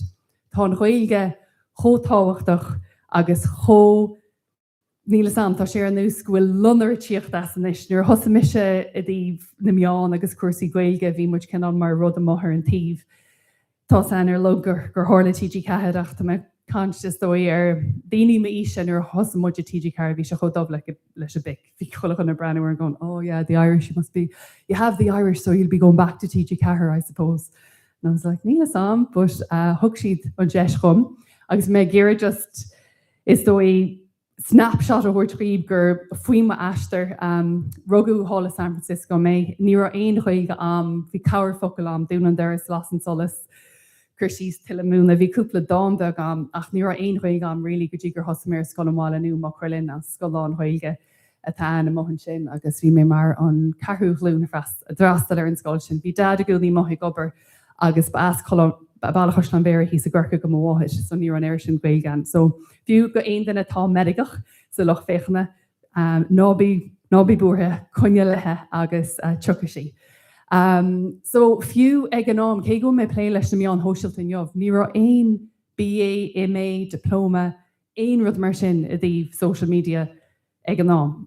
So is dói an rud atá cinál cosú leis ar bhealach ná AI faoi láthair. Ní féidir dul agus 3 bliana nó 4 bliana a dhéana ar AI, but bé túnáéis sin dhéana fián cúpla blian. Ach nálaigh sin muna bhfuil rud cín seán fós caithú dul le míon de chrí agus an áit gohfuil sim at a rudaí. Ach thu mé raonn sin agus tháinig bhála sasna agus tá mé bug anskipi agus a cuiine mé dé an tá sam bhfuil mórtin na tíocht freisin agus fanachtar. Ach D'aibre mé go leor le compostí drámaíochta nuair bhí me óg, and is cuiinem fiú ag chábhlín déag bhí simam a cuasaí filmtríochta.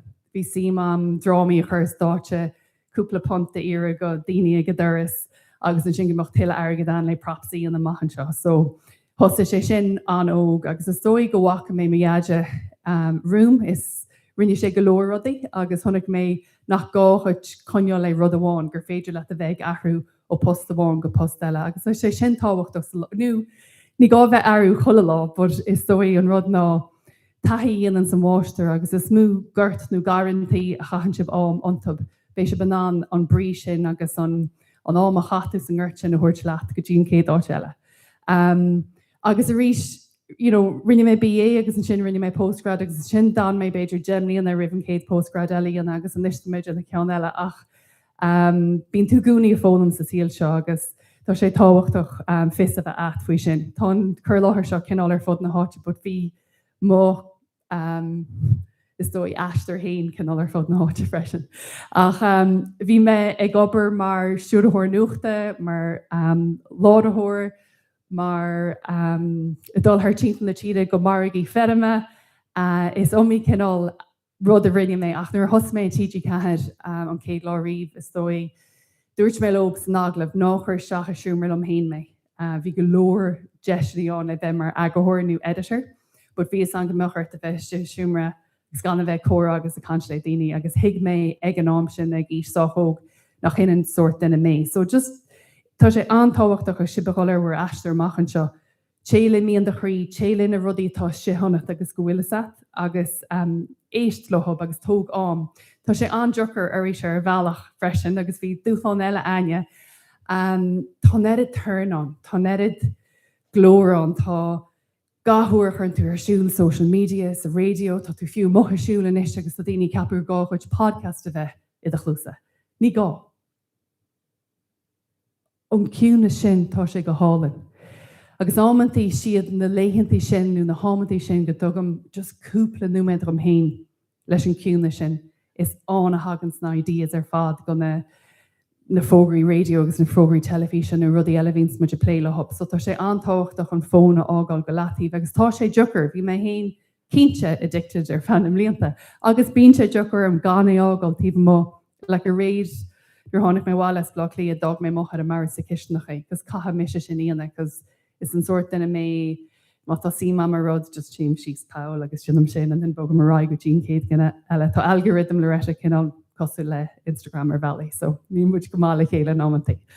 Agus dóinar mé obair mar siúdathóir nuachta le RTE tháinig cearan ó cofií ó Ross cogam cólach léir chunar spidil agus dúir sé tá deis an seo chuid a bheith a tréáil mar léadúir telefísin meach sí meán agus bhí chola arrálam gur mé crackáilte fágam full-time pensionable job are you absolutely off your rock.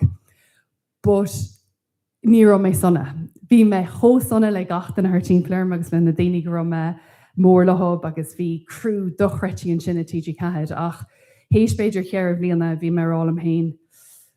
Tá rud a cinnte eile mohan sin go leirete, bud ní ra sam go dtíach ceir é hain. But hééis go an blion sin na chatha le ar an scéim seo a bhí chuthir fáil ag údarás na Gaeltachta agus ag TG cead.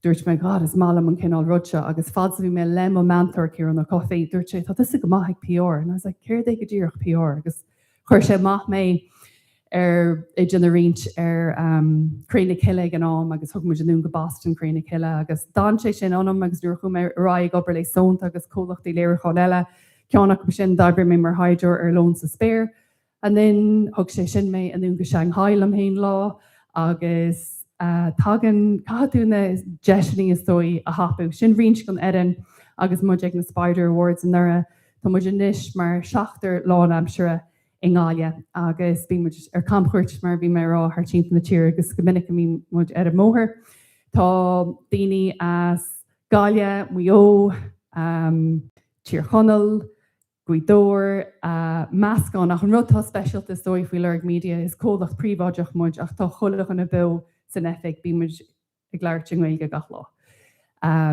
Agus tá sé sin fósan mar USP. Seo rint gon na brand é víns muid ag ebrú lehab chuideagaí sa siúmar inneomh, úidir as na Gaeltachta na measc agus an chóir le alíonn bí muid ag obair Culture Night.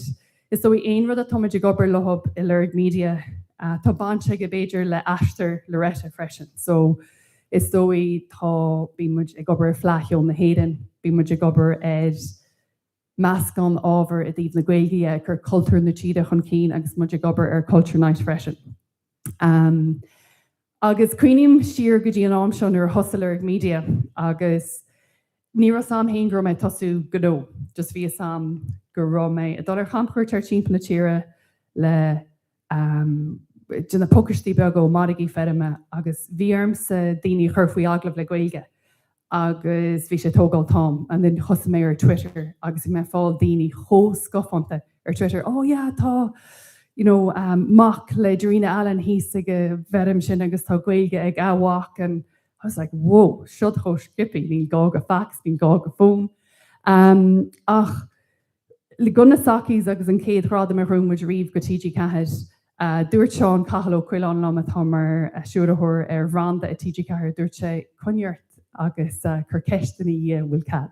So ámantí cahatú sin a dhéine, catú gáil le rudaí agus gan cad a ire ar tainár daoine eile agus cinál riomh muoí na bheith at an a tain agus sin mud tá sé ambléirí, but sin muidir státe sa Mansion House agus is dói an rudatá tácht a faoi an picture sin sé bhí an ribh sin has mé sa siúmar céine le mar chéile agus dúirt mé bhí teán 8 mbliana bé mé an státe sin le gradam agus chur an ghaeilge an ghaeilge an cín agus thuir sé tíbh sé go sé cín. So creidum go láidir ar vision boards agus go rudaí a choneáil ar the insin agus a choneáil an seo sa frontal lobe.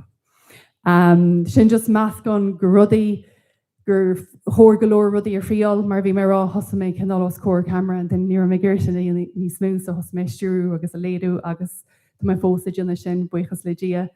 Cachnear tataí is fiú golóir rudaí ar friáil go háirithe súscatí war tríchadaí an fiús na carcadaí. Chola chéad is féidir leat rud a cinint difriúil a dhéanamh más sin atáit.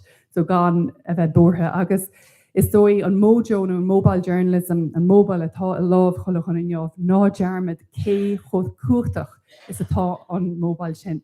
Tá mar rud ag go raibh sin amsa fiche blian ó hin tá sam gomach beidir lerg an áit cín teile. Níl is agé céó cuachtach is atá sé an rud sin a bheith agé is féidir líb bhuair bhranda chuir le chéile cho scafanta inis le heis an rud a bhí muid an anna. Sin cúpla grad am fioch mar sús ar an mealach ach a rís bhí sé am a chléigen gur bhálam rud a cín dhéana go bhálam ceol tradiisiúnta na tíide chuir an cín agus chrúmar Spider an sin go rudaí ag na Spider Awards, Beiidir mátá ráimid báci am spáin mé fhí seán ach bíonn sé messí ag a tús, so nábí búthe ní chóirga a cholathirt mar chéile sin an bailachar hosa logo Lurd Media. Bhí sé go hálinn, but bhí me post ag an am and I was all about curves and beauty and then de réir chéile hoogtar a Coislan. Bháin críochnú ar seo agus sibse san gghirt in a bhfuilsib agus is as an Gaeltachta nó tá sé bar freastal ar scoil lán Gaeilge san Gaelta chola chunágaí agus tá USP nó unique selling point cho specialta ag chola chunágaí agus nádin dearmad mar bhí mar rá bhí sé cho dómh leis bicnar bhí muide tosú má ach anis tá chola chuna breanú ar an Gaeilge. Thosa bhí rud a gComhlachtaí inné breanú ar dollar astar nu tá is dóigh gur bé I don't know céim bailach leis ará, but it's sexy in a way nach rá sé hana. Tá gachta na breanúir tá bhí me hall leis an Colin Cún leis an Department of Foreign Affairs cúpla blian ó hin leis an Colin Cún bhí sé sin do chreití tá kneecap an inis shot picture gun na Wolf Tones ag Electric Picnic tá rudí cín John nach rá an so den rudatá mé rá ná coine lethe agus coine an rudatá ihar gríthe agus túir sé sib ar astar really fiúntach agus béhar bhranda ag láidrú fad atá sib a choir an astar sin. Sin rud a cínte dúirt mé am héin ach is dói gan éon rud eile rá just gur fiú go mór an astar agus riomh sé go speisialta sa siúmar seo inneomh. Tá rud a cínt agéise nachhfuil ag go leor daoine eile agus an bailachatá sílaáil an bailachatá danaáil tá féinúlacht nó an self-identity agus an cultúr agus an cultúr na héidir atá chola chuna agéise bú go mór éis sin na choneal agus bhálam just cóchóirdeachas a rálaí faoi bhar scéalt ar fád bhí me go háartar na seaán breainn siad do chreití agus chola bblion agus mé ag rudaí mar seo tá muintir na héidir ar caiideán tá caiideán ag fiabhsú agus ag fiabhsú go náirí líb agus féidir de cant go luath.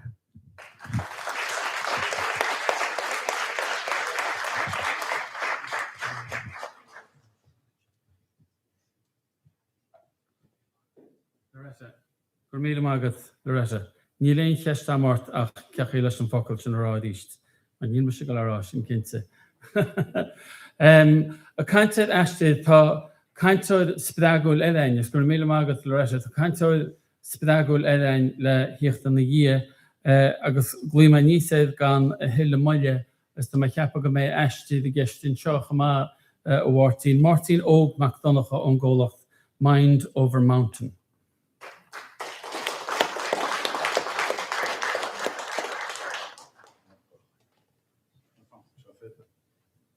Right. Shall I now do that now? No, shut up. Yeah. Right, cach bhúil siad tá 15 núma dá. 15 núma 10 má dears muid go na mara. Martin Óg MacDonacha sanam dom agus an cólacht a tan Mind Over Mountains. No, tugann sé sin leidir má gan rud a dhéanam. Fui láthir le blianta le deimléananis tá mé a gobar mar chótealaí agus mar chóirleoir. Go mór le locht gnó. Tá mé isteach ag scoilení agus deanam PC cainte mar seo go hindúil in na bhád níos mó ama ach níl an jobh. So, bhfuil me dús cóárdachas íana libelúg. Bhí sé intacha bheith benú stoi an fintricht wie se Schumer Timonchen, aber es intige chance riebse dollemon Ruderigoisha. Tá malle mór ag dal gon moon thuí, agus gon tiisma thuí a thugans cúna riib, agus fair play riib. Ó hí van na féideocht agus beidir dína bheith cíimniúir gnóbh acu péin. Tá céim mór chun cín tócaí ag aonanna agaí bhí páirteach an seo. Mar tá rud atá tucaí faoi dear amsa le drámóg, ní thógann go hindúil drámóg risk. Tá risk tócaí agaise, tháinig si le chéile, coppla den agaí, agus tháinig si níos le smaointe, agus chuirse rudaí a dagla chéile, agus déire le behécht go dtíon láinmh. Gus chuann sé sin sibse bhád chun cín ar na daine nach nearna é sin. Á mense ag fostú daine rud nach chun mé dhéanana níos mó, bhí me dhéanana trágan taal. Á men ag fostú daine agus gaideoch coppla duine agaise isteach go dtí me ag lorg post. Bach go bháid níos mó síman in naine nús sibse a thuspáinans gúil sibsásta an dúláin sin a thógeal agus seans a thógeal agus chuiristeach ar chomórtas mar seo. So as ionta chu rud é sin agus fair play tá mála móra ag dalí. Feiceim stóí le just gánúme de chathe ar an áit bhfuil me ag tíochtas. Na bhí me ar scoil cosú libse, ní rá na seansaní sin agan. Agus rámeach lábhas san éir is tócha go mense bailí ag chlufií pelle. So, is ionta chu rud go bhfuil an seans se aga bhanis stóí sibhéine chuir an cín ar bhealaí nárá san námat ar caite. Thosamise rinne me an áir teist ag an nám agus chiochta mé ar scoilna, dheach me níos foiidir ná sin. A chumeiste chosam me an gnó héin agus déide go hábhile. Bhí me mo bhiliúnaí ag fihinnaí blian líis. Déide go hábhile. Thosan cólacht sin an chéad chólacht a bhna me, gáil á láideacht go láideacht. Bhí se fáil a méadú, hí na jabanna bhí muideáil a méadú, agus bhín turnover a go le bailach ceart, agus bhín síl go má. Bhna me cólacht eile, rábhílagus is sé, cólacht tógála. Agus mar atá agaí beidir go rair se múntóirí agus an muintear a caiintear. Tháinig an géir chéim, an Global Financial Crisis, agus ní hamháin go chuir sé sin deireadh leis a ggólacht sin a bhí agam, chuir sé deireadh leis a ggólacht eile bhí agam, bhís me fósa suas, agus cháil me rágam go riide. Ná bhí me an cháit ar feith písa fada, thóg sé bhádarm heachta réis bhaid sin, hín stras an bhór, chum agus lorg me cáil. Coppla blian na sin chum me réis, reinvention go heis, bhí an rinne me cuasa, ó híh coachal síl nó life coaching, agus sinna dhéanana muis, agus mar deal mar chóirdeir gon John bhfuil me gobar leth. Tá cupúd garíide bhálam rálam ní bheith an bua ag choláin treneamh ní féidir, ní hálíonn te sin ben bua ag scoláin. Ach ní chéalaonn te sin tá a garíide gona scolan na eile. Tá bua a lugarí go dánig se chofáda se. Agus má haine an obair se leat agus mar sprág se rud cinn tunad nálaigh leis. Is rud an mhór sin i de CV gur tú páirteach an seo. nó imhéalsa bhí go leor success agam agus na a choradí go duna chuidir go handanna. Ach chuine mé teocht a réis agus sin rud atá an tábhacht a ghríbse mar ógánaí. Go bhfuil se bhanán seasa bhanaí, bhfuil se bhanán breanú bheala eile ní raibbre sé sin gham.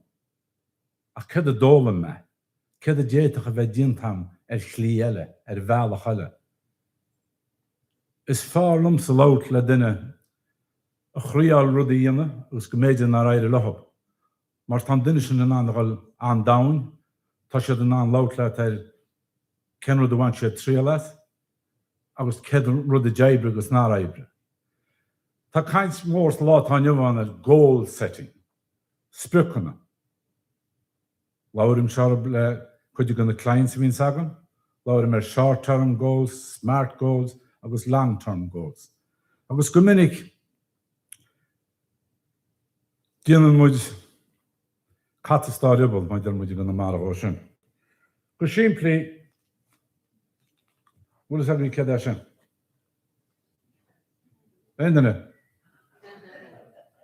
Bhfuil is agam céad a hain. Well, amach spruc aige goal. Sin áil weimse. Ceachain níon á. Duna be?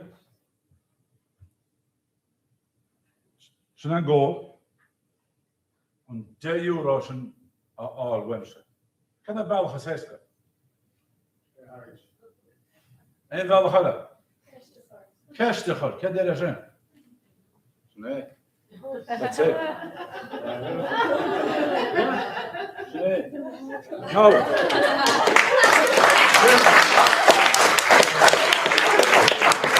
Sin bhealach siimplí le breanú bheith sprucanna. Ná más rud amháin atá me sé cinnteachas oversimplification. Ná díon an rud casta, díon an rud éasca. Chuir me ceist ar a siúmra lug, sin €10 cenchaí ceiste chuir idir. Thug mé zin. Right, an dhéanana seo. Cad é sin? €50. Meistú cin bailach a bhí sin bhain. Se go leis an seo lá. Se fáin díana me sin go réalta agus tá go leor €10 caite bhain amach. Cin dofa. Sin bailach siimplí le breanú ar sprucanna nó dúlan. Má tá rud a cinnt buá leat sa dhéanana. Tosnú ag cuimnú oké, cén chaí a bhaas go bhfuil mai seo dhéanana. Cén a cos mégannaí, cén a steps a chas me thógáil to achieve that goal. Ceiste chuir, go minic. Beidir amantí eile, go gatha tú hain réiteach lenaid, go gatha tú ólasáil faoi, ach ná díon rud a bit de híal buá leat a dhéanana, ná díon mór míteacha. Le coppla bliain an nuas Time sé dreapadóireacht a chuidir gona cruchas airdir a dá. Bhí me Everest, Kilimanjaro, bhí me Cámór, san Argentín, san Andes, Aconcagua. Síocha fan géad gona daoine hains á dhéanana in éiríonn lethb. Ná is dúláin an mór iad sin. Is má chuimún tú ar rud a cinnt mar sin. Rinne me pí a ráthíocht ó chósta go cósta, America, 3,000 miles, coast to coast cycle, America. Is dúláin an mór a bhín sin. Má bhín tú ag rith nó, má bhín tú ag díana de árteist, má bhín tú ag gearabháil ag an ollscoil. Is dúláin iad sin roiimse. Ach céad na cosméigeanna a chas tú a thógáil a chuideás leat ar it seo tú gearabháil.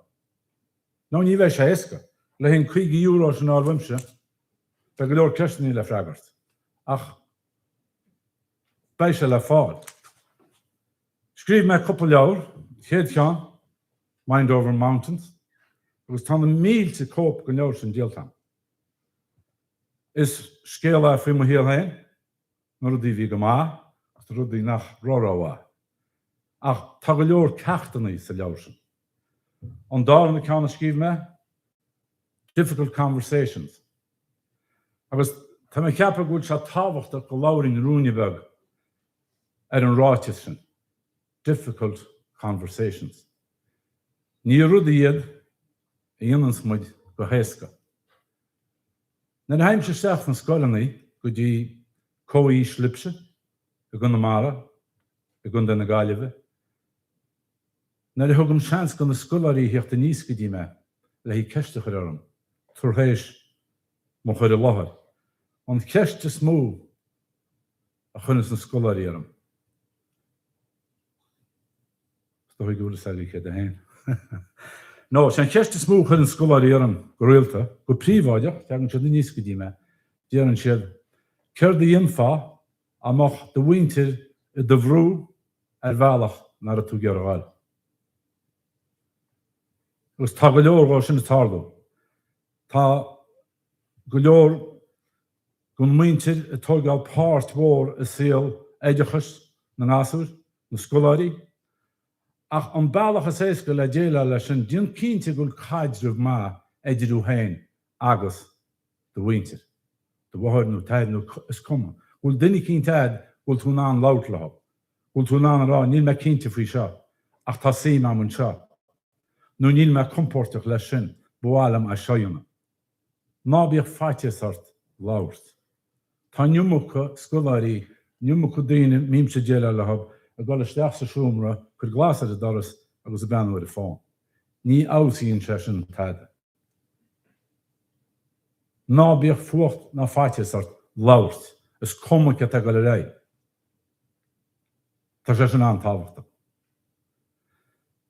Now, tá tí rudcí fa síos an seoham. Tá na clients is tamsa, tá 60 faoin géad mrá a tá mis déile lehab a táróidh gnóna í a tain agus ceiricha faoin géad fit, beidir go ní cinn sé sin scéal hain. Ach, bhí me ar go hána né le bóchaile tá 9 lena 10 gais, sé chéachna ag choláiste agus tá cólach buna dhéige. Tá trúracha ban, agus bhí sé ionintach a bheith caint leis. Tá furan chuir le chéalaige. Ceann na rudaí is smó a chu a bheith marmsa nar a tháinig an brú mór ar mo gá cholacht. Bhí páirteannaí go mo cholacht ná ra mis láidir. Ní féidir le a bheith go maiid chola hort. Chola ghain sa siúmar seo. Tá muid go maiid ag rudaí áirid, ach ní féidir in bheith go maiid chola hort. So tá sé an tábhachtach go dúra tú steach daoine leat, nó go labhra tú le daoine, agus scuí tún teolalas a testalhaid. Tá sé sin an tábhachtach. Ach scíb me sí rud hééis bheith caint leis an bhharsan in éag. Agus seo a scríb me an éilge. Má chaíonn tú ag díana an rud tá tú a dhéanana in neamh ag scoil, ar a scoil nó ag immar clufií nó ag staidear, i gcuideá sé lom a bheith san áit a tá me ggéar a bheith. An siimplí, má chaíonn mi díana an rud tá me dhéanana. I mé me san áit a tá me ggéar a bheith. Nó, is ceist siimplí sin as ceist mhóraí. So, chudig ginn ceistin ar í hain, i d'astíonn beagán níos mú ébrianna an áit cínte de híal, agus a chuideás leat go mór a bhfuil chun cín. An dána rud, tá ansím sa ráthíocht agam, agus bhí ceanna fórne a bár a fred déimlíon a rábhlíon déag sa ráthíocht professionalta ná Sky. Agus bhí ceistún mhórach up sa 1%. So, is cumacha tú dhéanana, is féidir leat a ása an céad ceann amháin faoin géad sin. Agus tein sé sin 16 míní mé, 6 mí sí sa bár, má choíonn tu a daontain tá me ggéar a fású híon faoin géad in jobh, an teachtain seo. Tá me ggéar a fású híon faoin géad a seo an dhéanana me an áirteist. Jofa tú na torí. agus an rud jere ná dearmar den na rudí baga. Gus tá na rudí baga an táfat agus si a gestam na nós na táid, na cahaimsí táid, ach beidir níos tábhachtaí fós na daine bhfuil tú catha go leor amlacha. Agus si a gest influential factors tugann si der coaching speak. Negative, positive. Má tá tú hímpel ag ghoine tá dearafach agus is tá cuidú leat tá sé an iontach. Ach má tú hímpel ag ghoine nach bhfuil sé éasca bheith hímpel arb. A bheaníonn sé cholathirt mar 5 mór méteach. Níl sé de go déile lei sin. So, le chéochnú suas, mar tá an go muid teocht arám. A bhil éan na muleabhar. Dúlán ag éanana. Bhil á muleabhar. Buna scóil leid. Éanana. That's it. Okay. Can you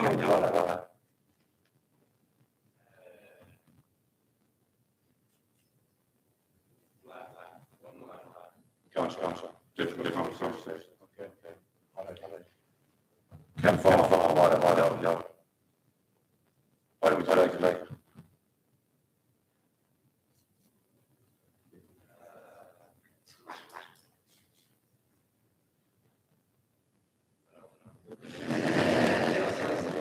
Yes, sir. Was can't Ram, sure. Yes, sir. Sure. Get from the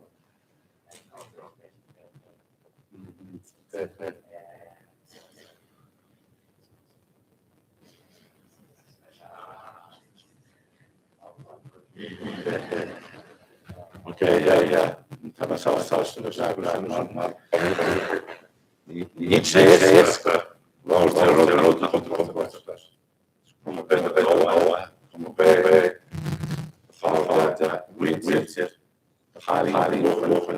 come on.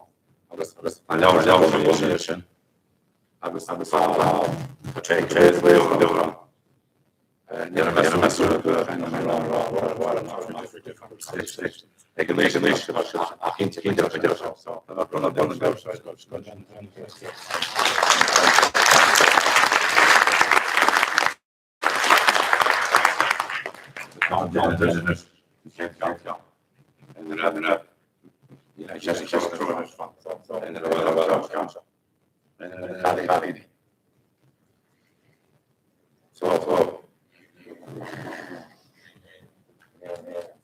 Okay.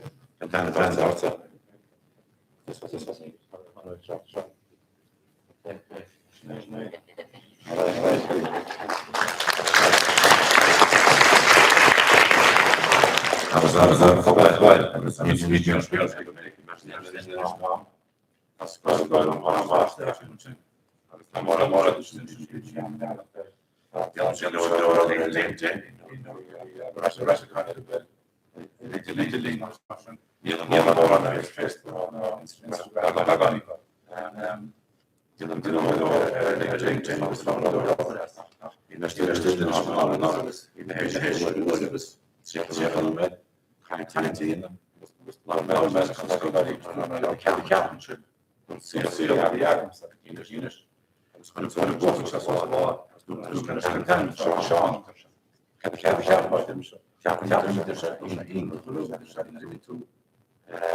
I get the helicopters to the middle. So I love this. Flying the helicopter, turn over the business. Collins was marvelous.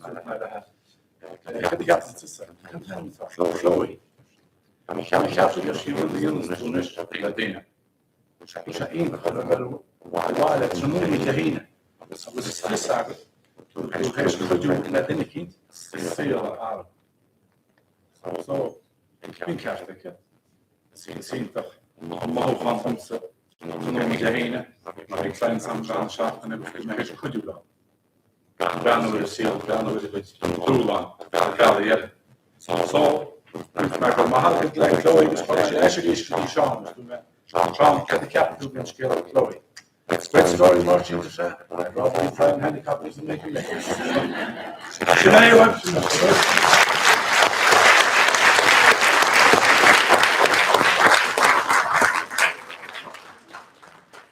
Míle bháiltín agus iréise.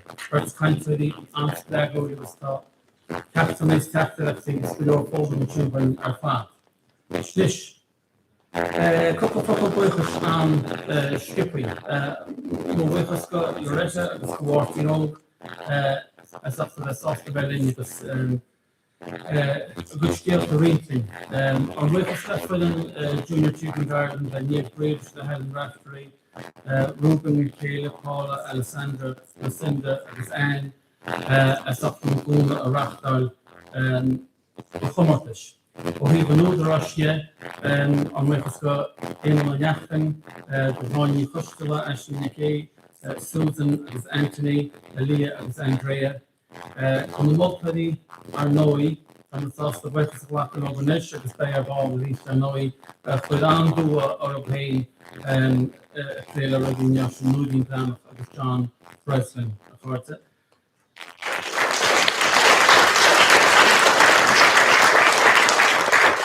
Na taig cédí agus a chólacht, cholah bliain, chun trabán slacht is seo mar ócáid ní léitó ro jacuid agus ar muchas líb agus se fá rudí ag an nóid teile. Le Andrew Downs a bhín slín cholah bliain chumá chud an slacht arin agus leis an óstan an nóí óstan chósta chun mara agus tásúlam nach choléin duna fáci macham agus is mú seans go bhfuil. Ach sa sib fánach lom rins ólas níos tábhachtaí a rinslíb. Atá agam ar nói, agus beidir go cheartam leagan amach na nóisianaí a bhíú a dasach. Bei dús aitheantais ón na Multaí agan, in sin bei an dár háit agan go chríomh náisiúnta na bliana seo, agus in sin bei olbhúteid chlár na ggólachtaí agan, sin na champagní agus iad sanna os an deis a ghil go Latvia, a ghil go Riga ag tús mí úl. Ribh sin a leog, bhhailais na Multaí coppla focail rá, agus glíime níos nuaidín breanach le léargas a thuirt an na Multaí. Nuaidín breanach ó Údarás na Gaeltachta.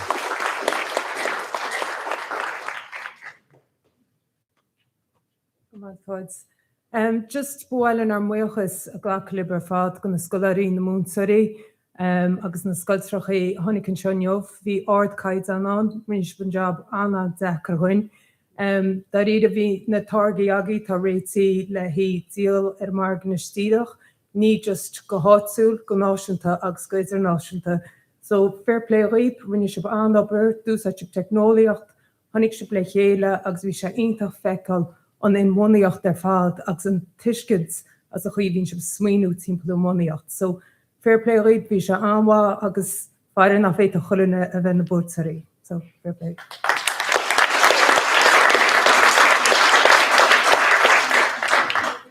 Okay, so an chuíonas mu de fógramid an trí phríomhhúise dasach agus an sin tuaramid níos cholle ag an chamá tá dús aitheanta sein go cholle ag an chamá.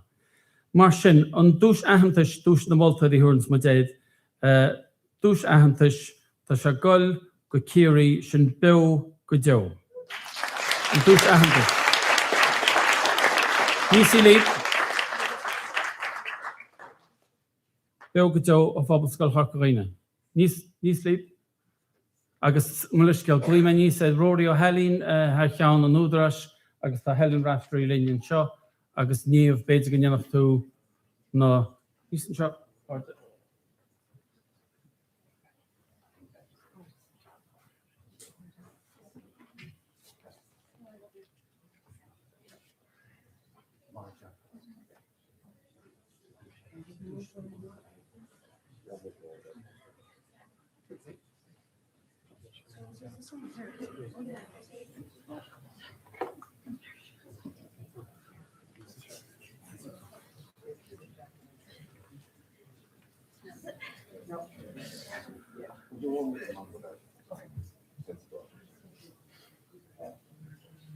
So sin an dúsaitheantas go bheo go deo a bhaidan sin bhí cuimhní chiaháin, Kate ní Warren, Barry O'Hanlon, Patrick McGarrett agus Blánid ní Húlaháin agus Trish.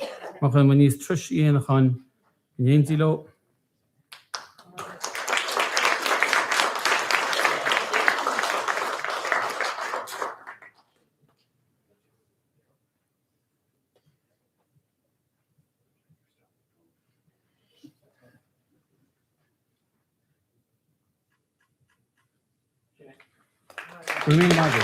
Agus má Annan, Rory agus Helen, Lynn gwn chéad bhrana eile.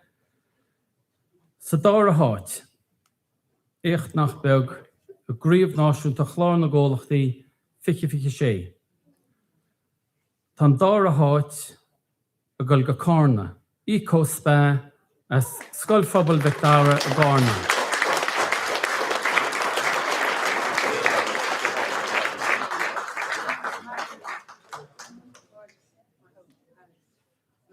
Cóthárdagas le Eco Spa scoilphobal Victoria a Garna, Orlan i Gaeltachta, Cuimhní Chlachtartaí, Rianan i Chonada, Jack Seoige agus Alex McDonagh. Tá Jack a go le héana thomas a bheith when you ríist tróna. Múnseoir. Sa múnte Róisí ní Chanéla.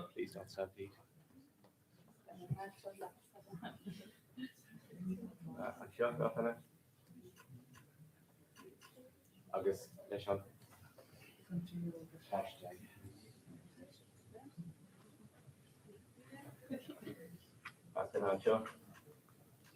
All of us go beríist a páirte the dáir a háit Eco Spa. All of us go beríist. Okay. Welcome to Digishana. Champagne na blian na 50-50, Búta dí chríomh Clár na gComhlachtaí a goil go cúan poblascail Rídóil. Ní sílí cúan as poblascail Rídóil. Champagne Clár na gComhlachtaí 50-50.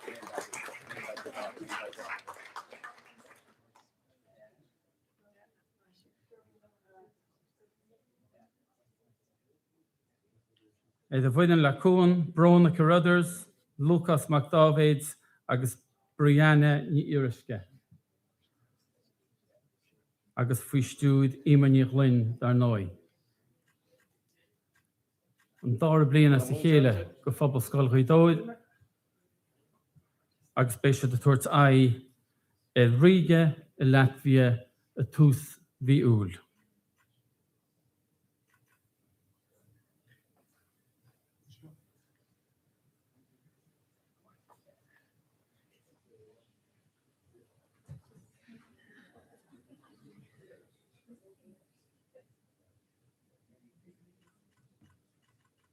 Nis cóthárdagas mór le beríist.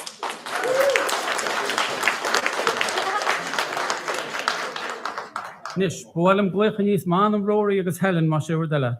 Manam Rory agus Helen, héis na bicta se bhfuilm glucha níos ina gceann san na gceann in na fórneile mar tá bhfuilm dúis aitheanta se bhrana in na fórneile bhí páirteach. Tá samud mar sin le BeeWise ó phobal scoil Chorcaíne. Má sé deile, BeeWise le phobal scoil Chorcaíne.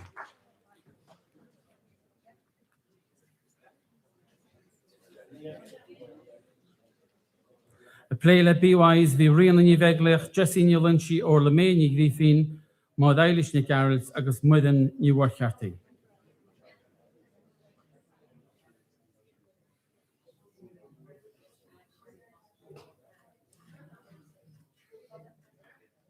Agus in na níos sin a bheith an glucha níos a bia I ríis má sé deile ó scoil phobal Victoria. Bia ríis ó scoil phobal Victoria. Cóla Flárta, Cian McDonagh, Caitlin Conagha, Zarani will hear on Eleanor Nichanela.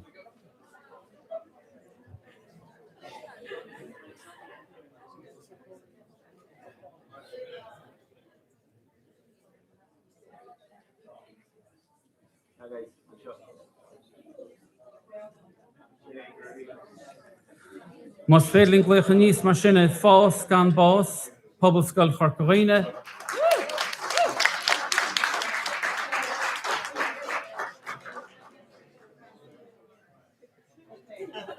Louise ní Chiwan, Jude ní Reen, Rian ní Chuin, Muidisio Grífin agus David Svoboda. Yn fás gan bás o pobl scoil Chorcaghine.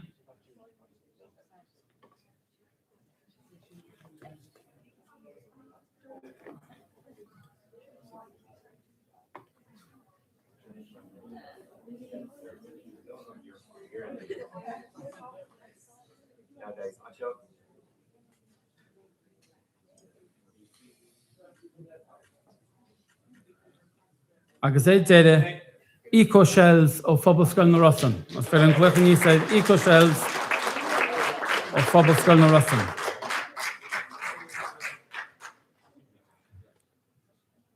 Agus y pleile eco-shells da Paddy O'Crovshi, Caleb O'Neill, Owen McGay, Rory McNiff, agus Mark O'Muddy, agus Deirdre Ní Riley, o mwynte y fi tacwlo.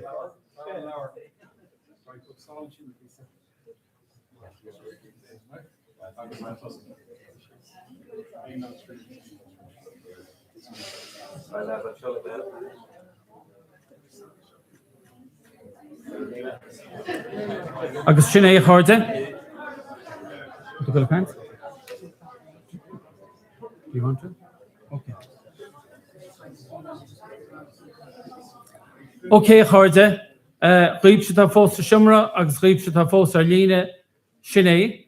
Go méid am is bead an am sé ríist agus leúna dé a ríige i Latvia fan faoi chean rion seachtaí, go háirteachas leis na búteirí leug ar míle buchas leis na scoilanaí, na múteirí, na mentóirí, na tuismódaí thugans cóna, buchas speisialta chamá go RT Radio na Gaeltachta, i bhí línean seáineo, i Gcomhlachtaí agus i bhí líne na críomhacha réigeanacha chamá agus chamá le sin le TG Cahid agus le meáin eile a thugcúna chuin échtaí na scoláirí seo a chuchan cín. Agus go na scoláirí hain, tásúlam idir chulagan na ghlachpáirt go bhain sib taidbheas agus go maine agus mar dúirs róirí níos tuisce go mé se bedáis aganne an Údarás na Gaeltachta le gnónaí ó bhunú an áite mé an takeúlí foslicht a chuile fáil san Gaeltacht sa tauchaí. Gur míle mágaí ar fad. Okay?